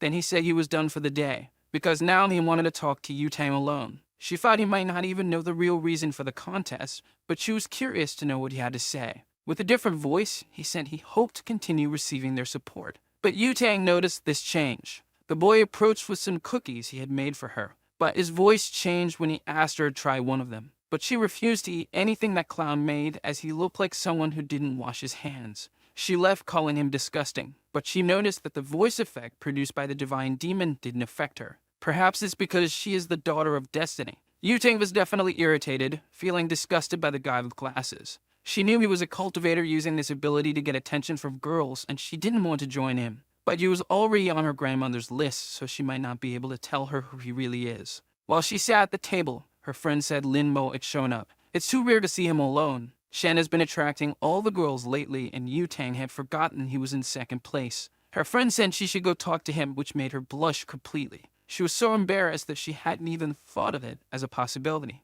because they are just friends and nothing more than that. However, she didn't finish the sentence. Her mouth refused to say they were just friends. She remembered when he playfully punched her in the side. In fact, they are just a pair of friends. But that's not what her memories tell her. She quickly remembered his shirt being open, revealing a modestly defined chest. Her friend said she didn't hear her properly and wanted to know if they were just classmates. However, saying that with a nosebleed was not convincing at all. Thinking about what she felt for that boy, she hurried out of the cafeteria. Yuving walked down the corridor, completely immersed in her conflicting feelings. Some boys were about to talk to her. Her goal was to take better pictures of him, because without that, it would be hard to beat Shen with his voice ability. She had access to the best photographers in the city, and Lin-mo certainly wouldn't refuse the invitation. But as soon as she made the offer to him, he refused immediately, and he even said that if she was so idle, she should get a part-time job. Not to mention she was just bothering him. She should find someone else to do that. And there's an even more important reason. He thought to himself that he wasn't feeling well and needed to spend all this free time cultivating.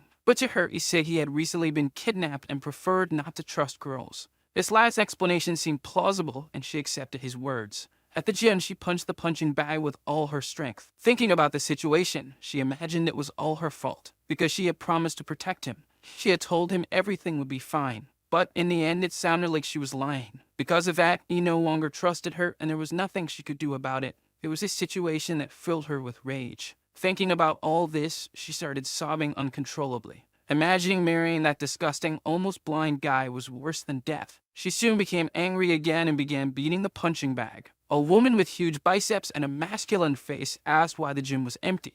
The attendant said Yu-tang had reserved the entire facility for herself today. Since she arrived, she had taken off her shirt and started hitting the punching bag, and she hadn't stopped since. A wealthy girl who paid for this, and she's just a student. She had wanted to fight someone for a while, and this was a good opportunity. The guy said it was a bad idea because the little girl was angry with life. But the woman said she didn't care and even suggested giving the girl her money back because she didn't mind. Approaching her, she said the girl wasn't bad but lacked endurance, and she introduced herself as the personal trainer of the gym, Hai-yun. The girl told her to leave, otherwise she would beat her up. Full of attitude, the juice-drinking friend said if the little girl didn't keep her promise, she would be a big coward. Outside, bystanders watched as her body flew out of the first-floor window. As if that wasn't crazy enough, the blonde girl jumped through the window, ready to fulfill her promise of beating that woman up. No one knew why they were fighting, but it looked more like a one-sided beating. Her mask had fallen off, and the person begged the young cultivator to spare her life. Removing the mask, she wanted to know why she was wearing it. She had a scar on her face, and the blonde said it didn't make any difference, She was teased either way. However, she still had unfinished business and hoped to beat her up as promised. She promised that if she touched her again, things would be different and she would end up with a cement block at her feet littered with the fish. A policeman finally arrived since there was a report of a crime in progress. Seeing the scared woman, he recognized her as a notorious pervert with a bounty on her head. She'd abused an 80-year-old man. Thus, the blonde went from villain to hero in the blink of an eye. In addition to receiving apologies from the bystanders, she also received the reward for capturing the fugitive. As if that wasn't enough, she was even interviewed for doing something so heroic. The next day, she was once again in the cafeteria with the same feeling as the day before. Her friend thought Yutang had called the red-haired girl over to talk about what she did with the fugitive, but that wasn't it. Every time she went out alone, she either earned money or met handsome guys, and her grandma said she needed to find a partner soon. So she wanted to know if she could use this luck to capture Lin Mo. But Lin Mo was known for being cold and calculating, and he recommended that she date Shen instead. Meanwhile, the other one couldn't stop coughing because she had choked. She was confident and only wanted to know everything about him, what he liked, what he disliked, his daily routine, blood type, address, nothing too invasive. It seemed that Lin Mo was the best friend of the red-haired girl, almost like a brother. If she wanted to know more about him, she had better start handing over coins because nothing comes for free. This made the blonde smile at her audacity. If she said something useful, she would get 500,000 yuan. But if she talked nonsense, the redhead didn't even listen and said she was a woman of her word. Pulling something out of her bra, she said there was no turning back now. All those notes were related to his habits and interests, which she had been collecting over time. Now the blonde found herself overwhelmed with material to decipher. However, there was one thing she could confirm in advance. Every day at lunch, he didn't eat in the cafeteria. He got his meal and disappeared. But the blonde had already noticed this too. A friend said he played chess on the terrace with a girl every day. As soon as she heard it was a girl, the blonde felt a wave of jealousy and wanted to know who this bold person was. Pointing to where the food was, she said the girl was right over there. So the blonde turned to see who it was, as she had never heard of anyone playing chess at the school. It was the red-eyed girl, Han Sini. Upon seeing this, the blonde became even more surprised. She hadn't expected that. Then, looking at her, she remembered something. She was dead, she kept saying and repeating it. Because of his stupid game, she was ignoring her friend's life. Her friend told her to be careful because Hank Sidney was a strong competitor, but the blonde said they were friends. At least they were that once. Sitting on the terrace under the cloudy sky, she said he had finally arrived. He said the weather was bad and that there were plenty of empty rooms. They didn't need to stay on the terrace. But their battle started on the terrace, and it would end on the terrace. She asked if it scared him, but he said she was joking and mentioned the forecast for that day predicted rain and snow. So he was worried that a certain girl would get all wet and attack him with her ample, juicy, and abundant arms and attributes. Not to mention that he was recently kidnapped and he doesn't trust girls, but she threw her coat at him so she wouldn't have to apologize if he felt cold in the rain. Lin Mo looked at the coat and his hands. While his colleague watched him, her cheeks flushed. He remained alert, thoughtful. Meanwhile, the girl turned her face, somewhat annoyed. He wouldn't wear that coat, but she told him to put it on quickly so he wouldn't have to apologize later when he lost. He would only stay there to avenge yesterday's defeat. Next time the weather was bad, he wouldn't come to the terrace. As for her, she just didn't want to be misunderstood. He said the sleeves were short, but it wasn't tight, so she boasted that her bust size was 36. But immediately he asked what number that was, leaving her embarrassed. Anyway, it wasn't the time for her to think about that now, as the rain was approaching. It started raining and the girl was still burning with embarrassment. She said his mouth was cursed, and that it only rained because of him. But he had just read the news. That was enough for him, and he said he was going home. As soon as he turned his back, she told Lin Mo to stop. What she lost, he told her to wash her face and come back, and that's what she did. And now it was raining. Today they would play no matter what. Trying to be spontaneous, she invited him to play because she needed to beat him today. Looking at him, she felt annoyed because of the expression on his face. Irritated, she told him to go home if he didn't want to play with her. The girl stood in the rain, her clothes becoming transparent, feeling upset with Lin Mo. After venting, she looked at him discreetly. To her surprise, Lin Mo agreed to play, but only one match. Now it was his turn in the game. Realizing they were about to play, she looked at him a bit happier. Only to say that, actually, it was her turn to play. Because she was so powerful, she spent much of her life being feared, never having a friend or anyone she could trust. She was prepared to be the queen of demons, to commit genocides and lead. She didn't mean to feel affection for anyone, but she managed to feel that in this world. Someone who accepted her spontaneous invitations. Someone who wanted to do things she liked to do in her company. For the first time, she felt joy in doing something like that. He sneezed, and the little girl wanted to know if her master was okay. He said he was fine and wanted to know how the Dark Gate was doing. Everything was fine. She had published all the sinans she had received from him, and 8 had already been sold. That way, there would be compasses for her to find yin energy, so the demonic sword wouldn't dare to be so aggressive. She should hide everything related to cultivation at home until the wall that was destroyed could be repaired. Suddenly, a woman appeared, calling him by name. She wanted to know what he had done with Yutang, as she had received several gifts from her, and the girl said she wanted to talk to him. Lin Mo said he had done nothing and hoped she would knock on the door next time. But they had guests, and she wanted him to go downstairs to greet them. But it would be a hassle for him, and he needed to take a bath. This upset her because Yutang was after him and he ignored her, but a marriage between them would be excellent for his family. She returned and asked the blonde to wait because Lin Mo was taking a bath to look even more handsome. The woman said she, her husband, and her son needed to leave and the blonde could stay with Lin Mo, but she just wanted to tell him something and leave right after. She called her husband to leave and said they would only return the next day after lunch, but the blonde said it wasn't necessary. The poor blonde just wanted to apologize, but the more she spoke, the more she was misunderstood. She was so nervous that she felt the need to go to the bathroom. So she began walking around the house looking for the bathroom. Then she saw a small crack open in a door. Unexpectedly, Lin Mo came out wearing only a towel, showing off his chiseled physique with no apparent fat like a Greek deity. That's when he noticed someone standing in front of him, wearing just a towel. With the bulge clearly visible, he told her to say what she came to do there. But her thoughts were racing, as all she wanted was to get a closer look at that bulge. She apologized, saying she was looking for the bathroom and didn't know where it was. She insisted she hadn't seen anything, hadn't looked at anything, and that it wasn't her intention to see that bulge through the towel, and if she did see something, she had already forgotten. But recalling the luck of the daughter of destiny, she started to wonder if her lustful thoughts had become reality. She was sure that something strong and intense was going to happen now, starting with her own feelings. Now she wasn't sure what she was feeling in her chest. Gathering courage, she told Lin Mo that it was still too early for them to do this. Unfortunately, she didn't finish her sentence, as she felt something strong in her chest. There was a punch from Lin Mo, determined to defend his purity from voluptuous women. He had mastered the technique of protecting his innocence skillfully, and he didn't know what she wanted, but it was better she took care of herself. Back in the room, they had a slightly healthier conversation. The blonde wanted to apologize for being unable to protect him the last time. But for him, that was Yanhui's fault, not hers. Still, the blonde had bought many gifts for him as an apology, hoping he would accept them. He said it wasn't necessary, but if she wanted to pay for the wall repair, it wouldn't be a bad idea. Since it was already late, he needed to rest, and if she was done, she could leave now. So she left his room, carefully closing the door. Outside, she leaned against the wall, frustrated with their interaction. Slowly, she started sliding down the wall,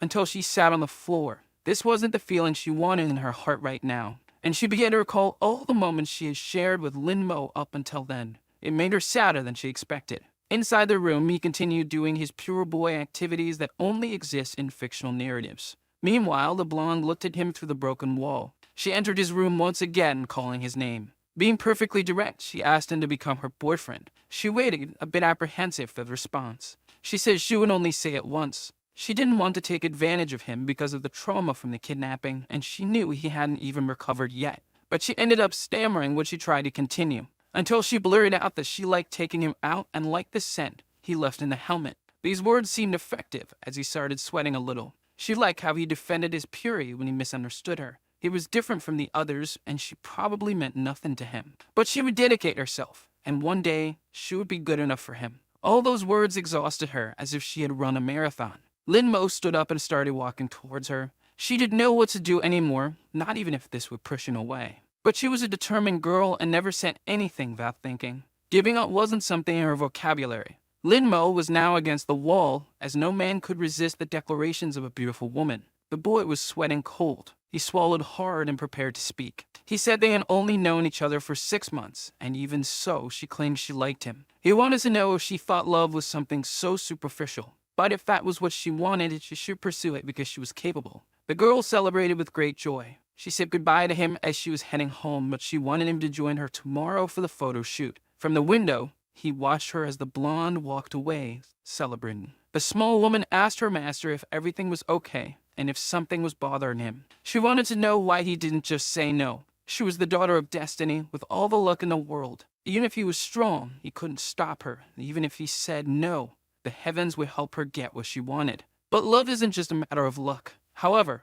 if luck touched his heart, which had been alone for 10,000 years, then there was no reason to stop it. This was definitely something to think about. Love-struck and simple people are just as foolish as anyone else. The next day, they told him to look at the camera. Now he is well-dressed and posing for photos. In another outfit, he strikes another pose. This time, he's dressed as an athlete. The blonde says these clothes don't capture his essence, and that the school uniform suits him best. It doesn't make sense to him. The blonde insists on the school uniform for reasons she doesn't say out loud. Now he's wearing more formal attire. Finally, they reach the voting results. Linmo won, but they didn't know his immediate background, so the boy would need to be tested. One of them wanted to know how they would do that. The redhead was in charge of this, and if she was worried, she should show him to them. She immediately remembered the blonde and the reaction she might have. She set the meeting for the next day at the hotel, at 6:30 in the evening. However, they never said whether they would attend or not. But the world was at risk. They needed to be extremely careful with this.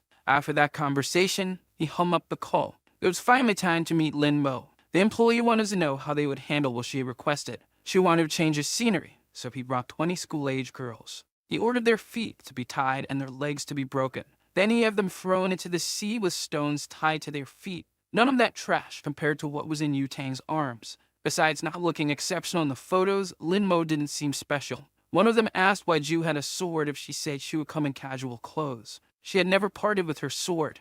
It had been with her entire life. People from all sects were present, and Hong Ling's granddaughter was either extraordinary or just naive. Someone warned the gray-haired woman to go easy on the drinks because the meeting was important. She was there to see Hong Ling, and listening to the blondes screaming all day would be unbearable. They finally arrived, and she was waiting to see what kind of person this boy was. She was immediately surprised by what she saw. The blonde arrived with her companion and asked if she was late. It couldn't be. It was as if she could see right through him. Now everyone was seated at the table. He had come to see if any of them had clues about the whereabouts of the venerable demon, and also because the blonde asked him. But from what he could see, he wouldn't be able to count on the help of those women with lascivious gazes. The old woman said staring at the boy like that would ruin their reputation and asked Yu-Tang to introduce him to them. She told everyone he was her boyfriend Lin Mo, but he clarified that they were not that. He skipped the individual introductions, saying he would eat and leave. The gray-haired woman said he was quite the treat. She asked Yu-Tang's puppy if he would like to stop eating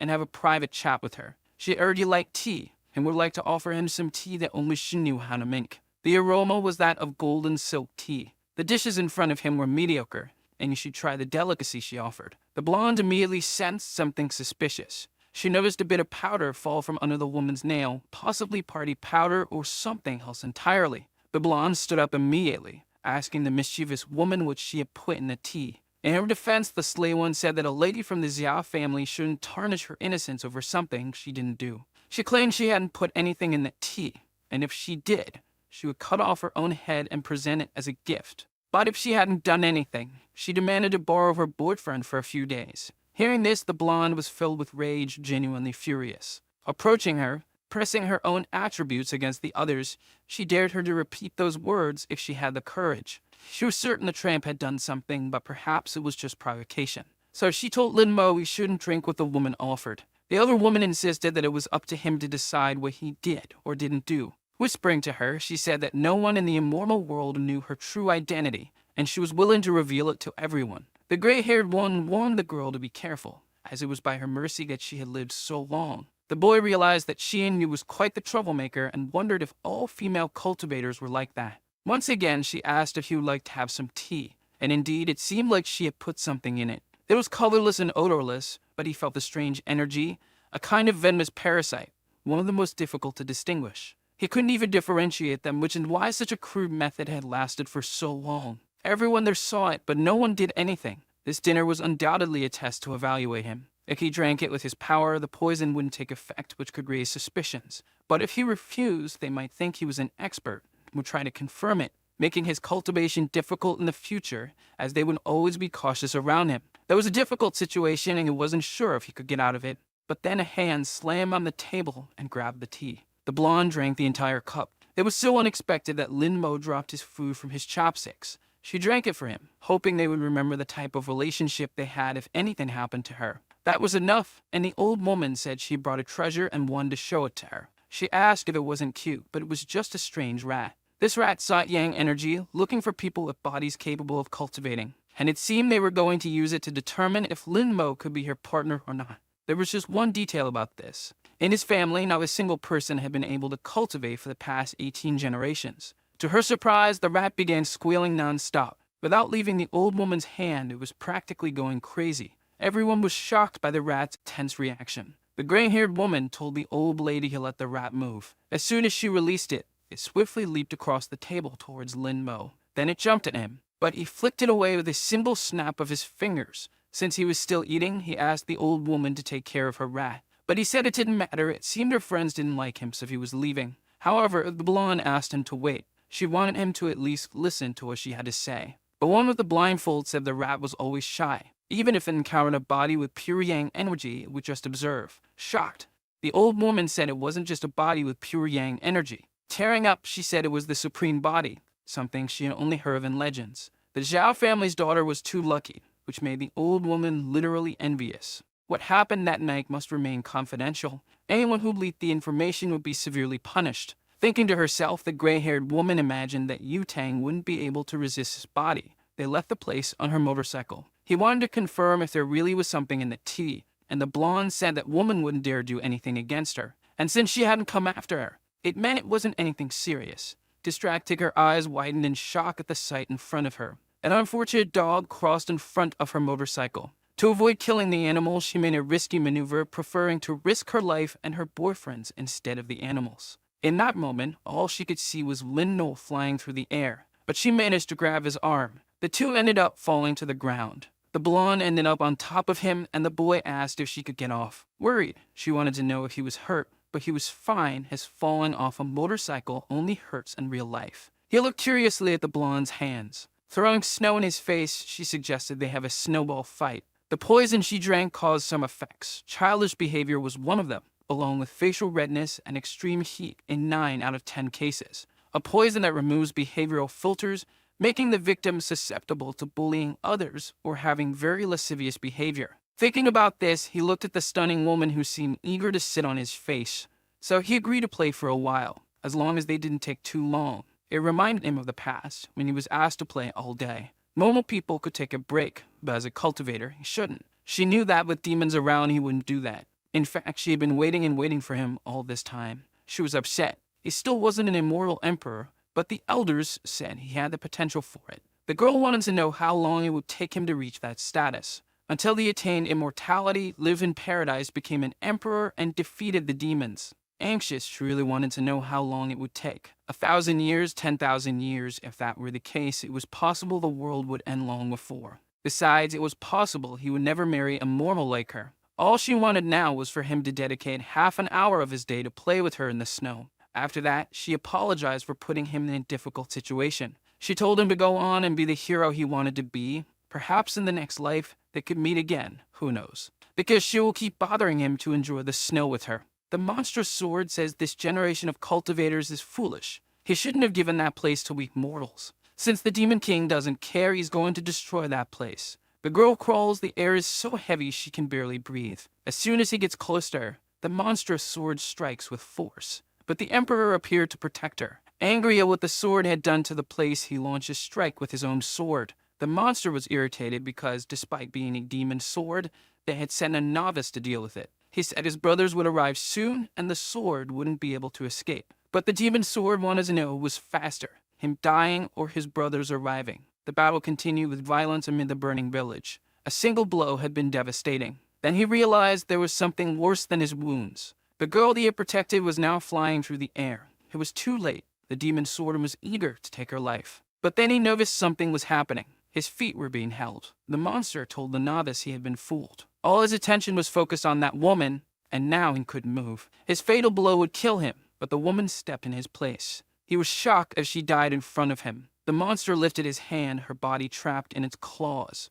Shaking her, he threw the body aside as if it were nothing, and said it was now the novice's turn. However, he couldn't complete his execution. The venerable demon was summoning him. He wondered if his master had learned of his unauthorized actions. Furious, the emperor demanded to know if he was a minion of the venerable demon. Whether he was or not, it was too bold of the novice to ask him that. He should be grateful to the venerable demon because, thanks to his call, he was now a hero among the mortals. He turned to Yang Miss. She was in shock and asked if she was okay. Barely able to speak, she said the boy had returned. She wanted to know if it was really him, as she could no longer see anything. Crying, he told her it was indeed him, asking her to hold on a little longer as his brothers were on their way. But she couldn't take it anymore and asked him to listen. Behind the bamboo forest at the cliff's edge, he would have to go alone, but she hoped that in her next life she could accompany him. Her last words to him were an apology. The fire continued to consume the forest amid the emperor's mourning. The future demon king told her father that the sword was problematic and that it was only a matter of time before bigger consequences arose.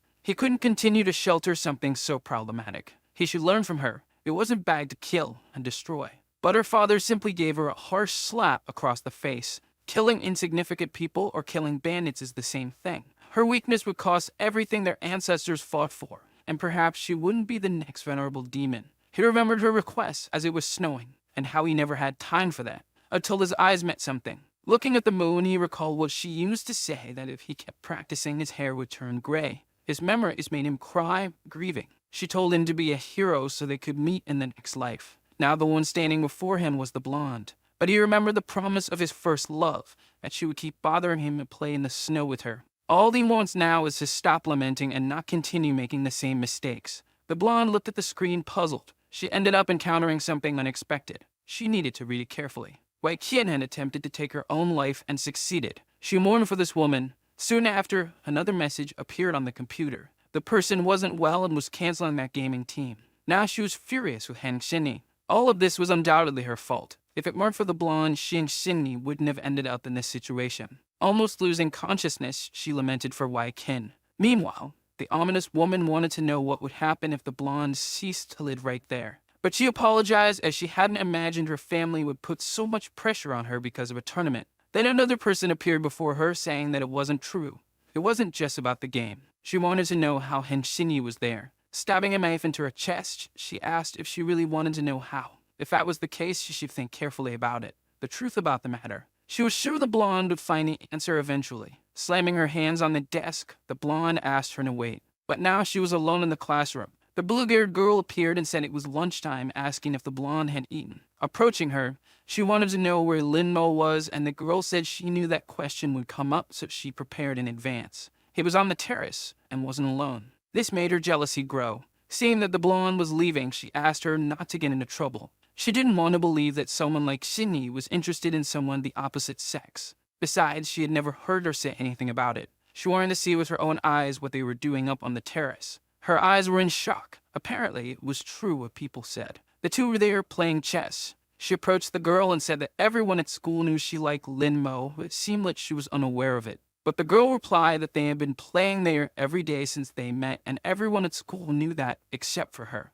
The blonde was deeply irritated. Since she was there, she had something to ask her, something related to her older sister. But the brunette said the question made no sense because neither she nor the blonde's older sister had anything to do with her now. She knew she was at fault, but she just wanted to know why she hated her so much. The brunette stepped even closer to her. Staring directly at her, she said the blonde knew nothing. Curious, she wanted to know what she didn't know and asked her to tell her right away. If she cared so much for Wei Qian, she should search for herself. With her current strength, it should be difficult. The blonde said that if this was a bad joke, she would make her regret it. Touching Lin Mo's shoulder, she asked him to come with her. He could play with her, as she was good at it too. But the brunette held the blonde's arm while she did, leaving Lin Mo and the blonde perplexed. He didn't want their chess tradition to be broken and said the blonde was being too friendly with him. So if the blonde said she was his girlfriend and wanted to know what the brunette was, and she replied that she was the only one at his level in that game. Standing up, he said he didn't belong to anyone, and if they intended to talk, he would leave. Before he could leave, the blonde grabbed his arm.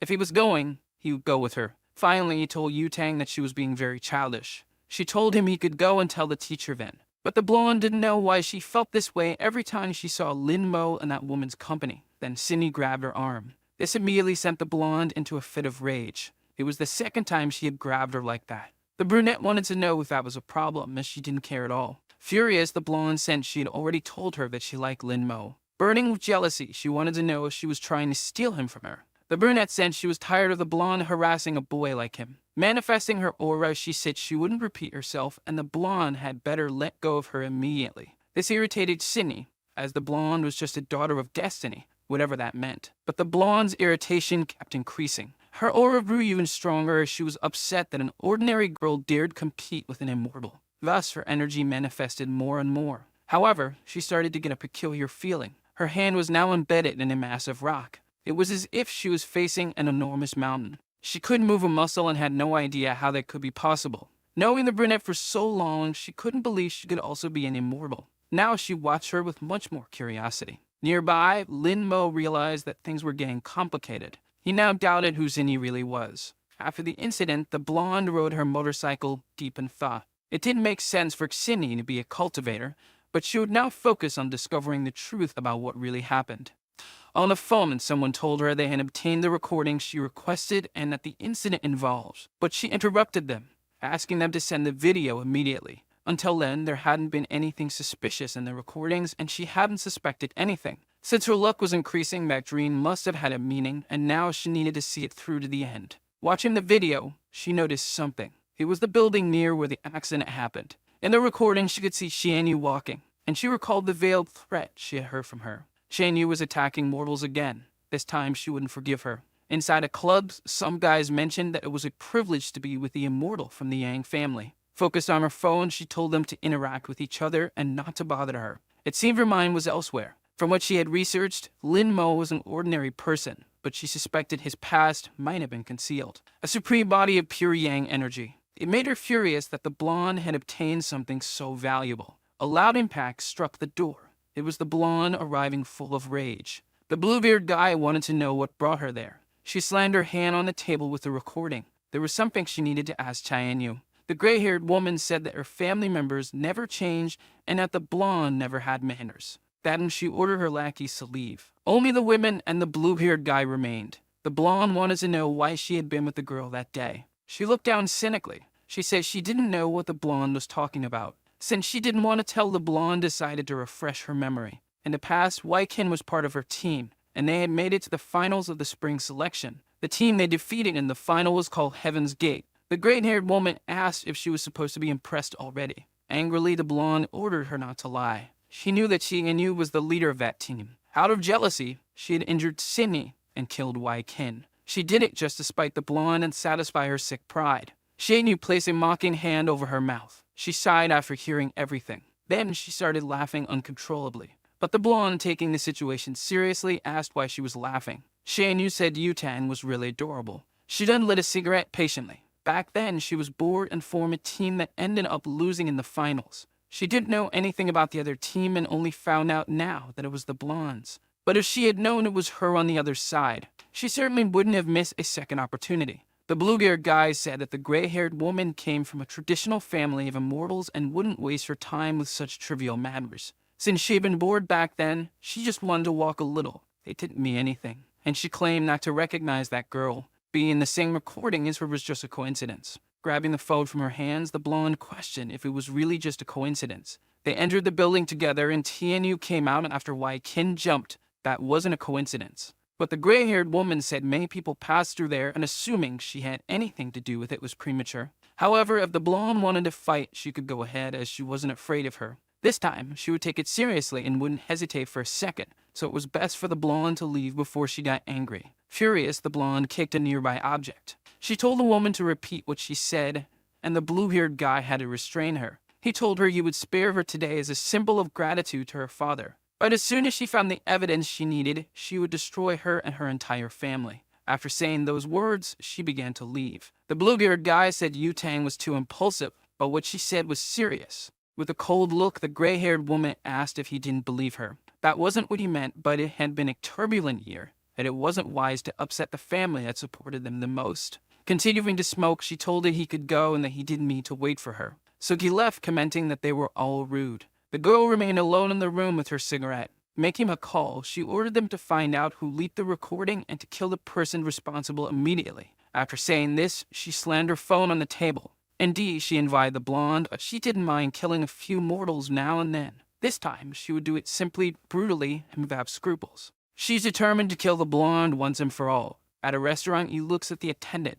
She seems to be showing him the options available. Looking at the fried crabs on display, Lin Mo says that's what he ordered. Hearing what he said, the girl confirms that's correct. Lin Mo wants to know why he received something different then. She explains that it's a special menu prepared by the blonde and the cook had never seen so many refined ingredients before. To Lin Mo, it's completely unnecessary. Standing nearby, the blonde, visibly upset, said as she heard what he said. She explains that it's a delicacy from far away and she'd like his help identifying the ingredients. Since she asked for his help, Lin Mo reluctantly agrees. She claps her hands enthusiastically, delighted by his response. The blonde instructs the cook to bring the other dishes, as her friend won't eat there. Knowing that Lin Mo likes to eat in peace, she prepared an empty room for him to have his meal. In response, he simply says she doesn't need to do such meaningless things anymore. Hearing that, she grabs his arm and he glances at her from the corner of his eye. It's not meaningless to her. It's a gesture full of meaning. She's madly in love with him and hopes to deflower him one day. It's filled with meaning and numerous intentions.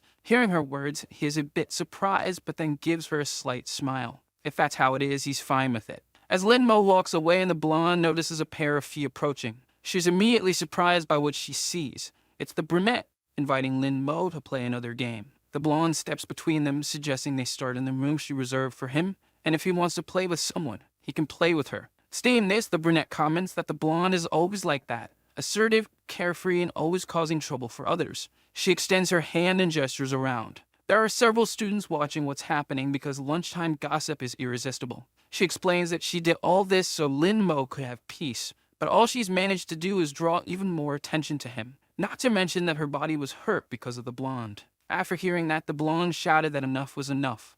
She shooed the onlookers away, telling them they had nothing to gain by watching and didn't need to stay. After that, she sighed deeply. She finally admitted that she had analyzed her problem with her older sister and knew it had caused her pain. She was aware she had caused trouble for her and understood why she was hated, but there was no way she was handing Lin Mo over to her rival. Nor did the brunette want to give up her chess partner. As the two argued, Lin Mo announced that he was leaving. The truth was he was deep in thought about the brunette's nature. Seeing him leave, the blonde tried to get him to stay. However, the brunette extended her arm in front of her. She asked her not to cause more trouble for Lin Mo. Yutang said she didn't care, she was a cultivator too, but she shouldn't use the game as an excuse to stay close to him. If she liked him, fine, but she shouldn't interfere. However, if she was getting close to Lin Mo just to take revenge on the blonde and hurt his feelings, things would get complicated for her. But that wasn't the case at all. Completely blushing, the brunette said she didn't like him. They were just chess partners, nothing more. Hearing this, the blonde let go of the brunette's collar. Since she was being honest and had good intentions, the blonde would let it go.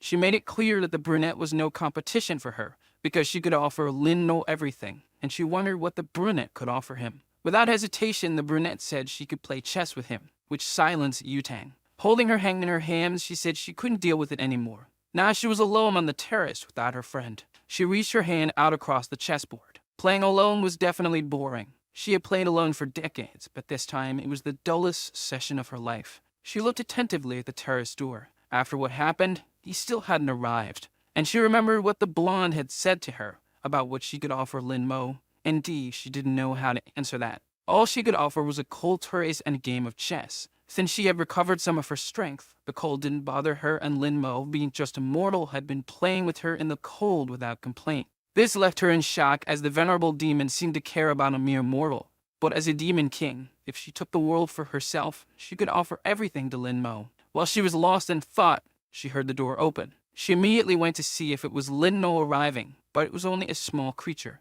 She didn't know what to think. The cultivators here were weak, and the only real threats were the immortal emperor and the demon's sword. Leaning on the railing, she thought some more. In thousands of years, she had never felt this way, anxious, and she wondered if he had gone to the room Yutang arranged. She figured that young people of this era were sensitive, and that maybe he had gone there because of what happened earlier. However, she didn't know why she was thinking about him so much. He was just a chess partner. What the blonde said had made her think. She didn't like him, and she hoped Lin Mo didn't misunderstand her feelings.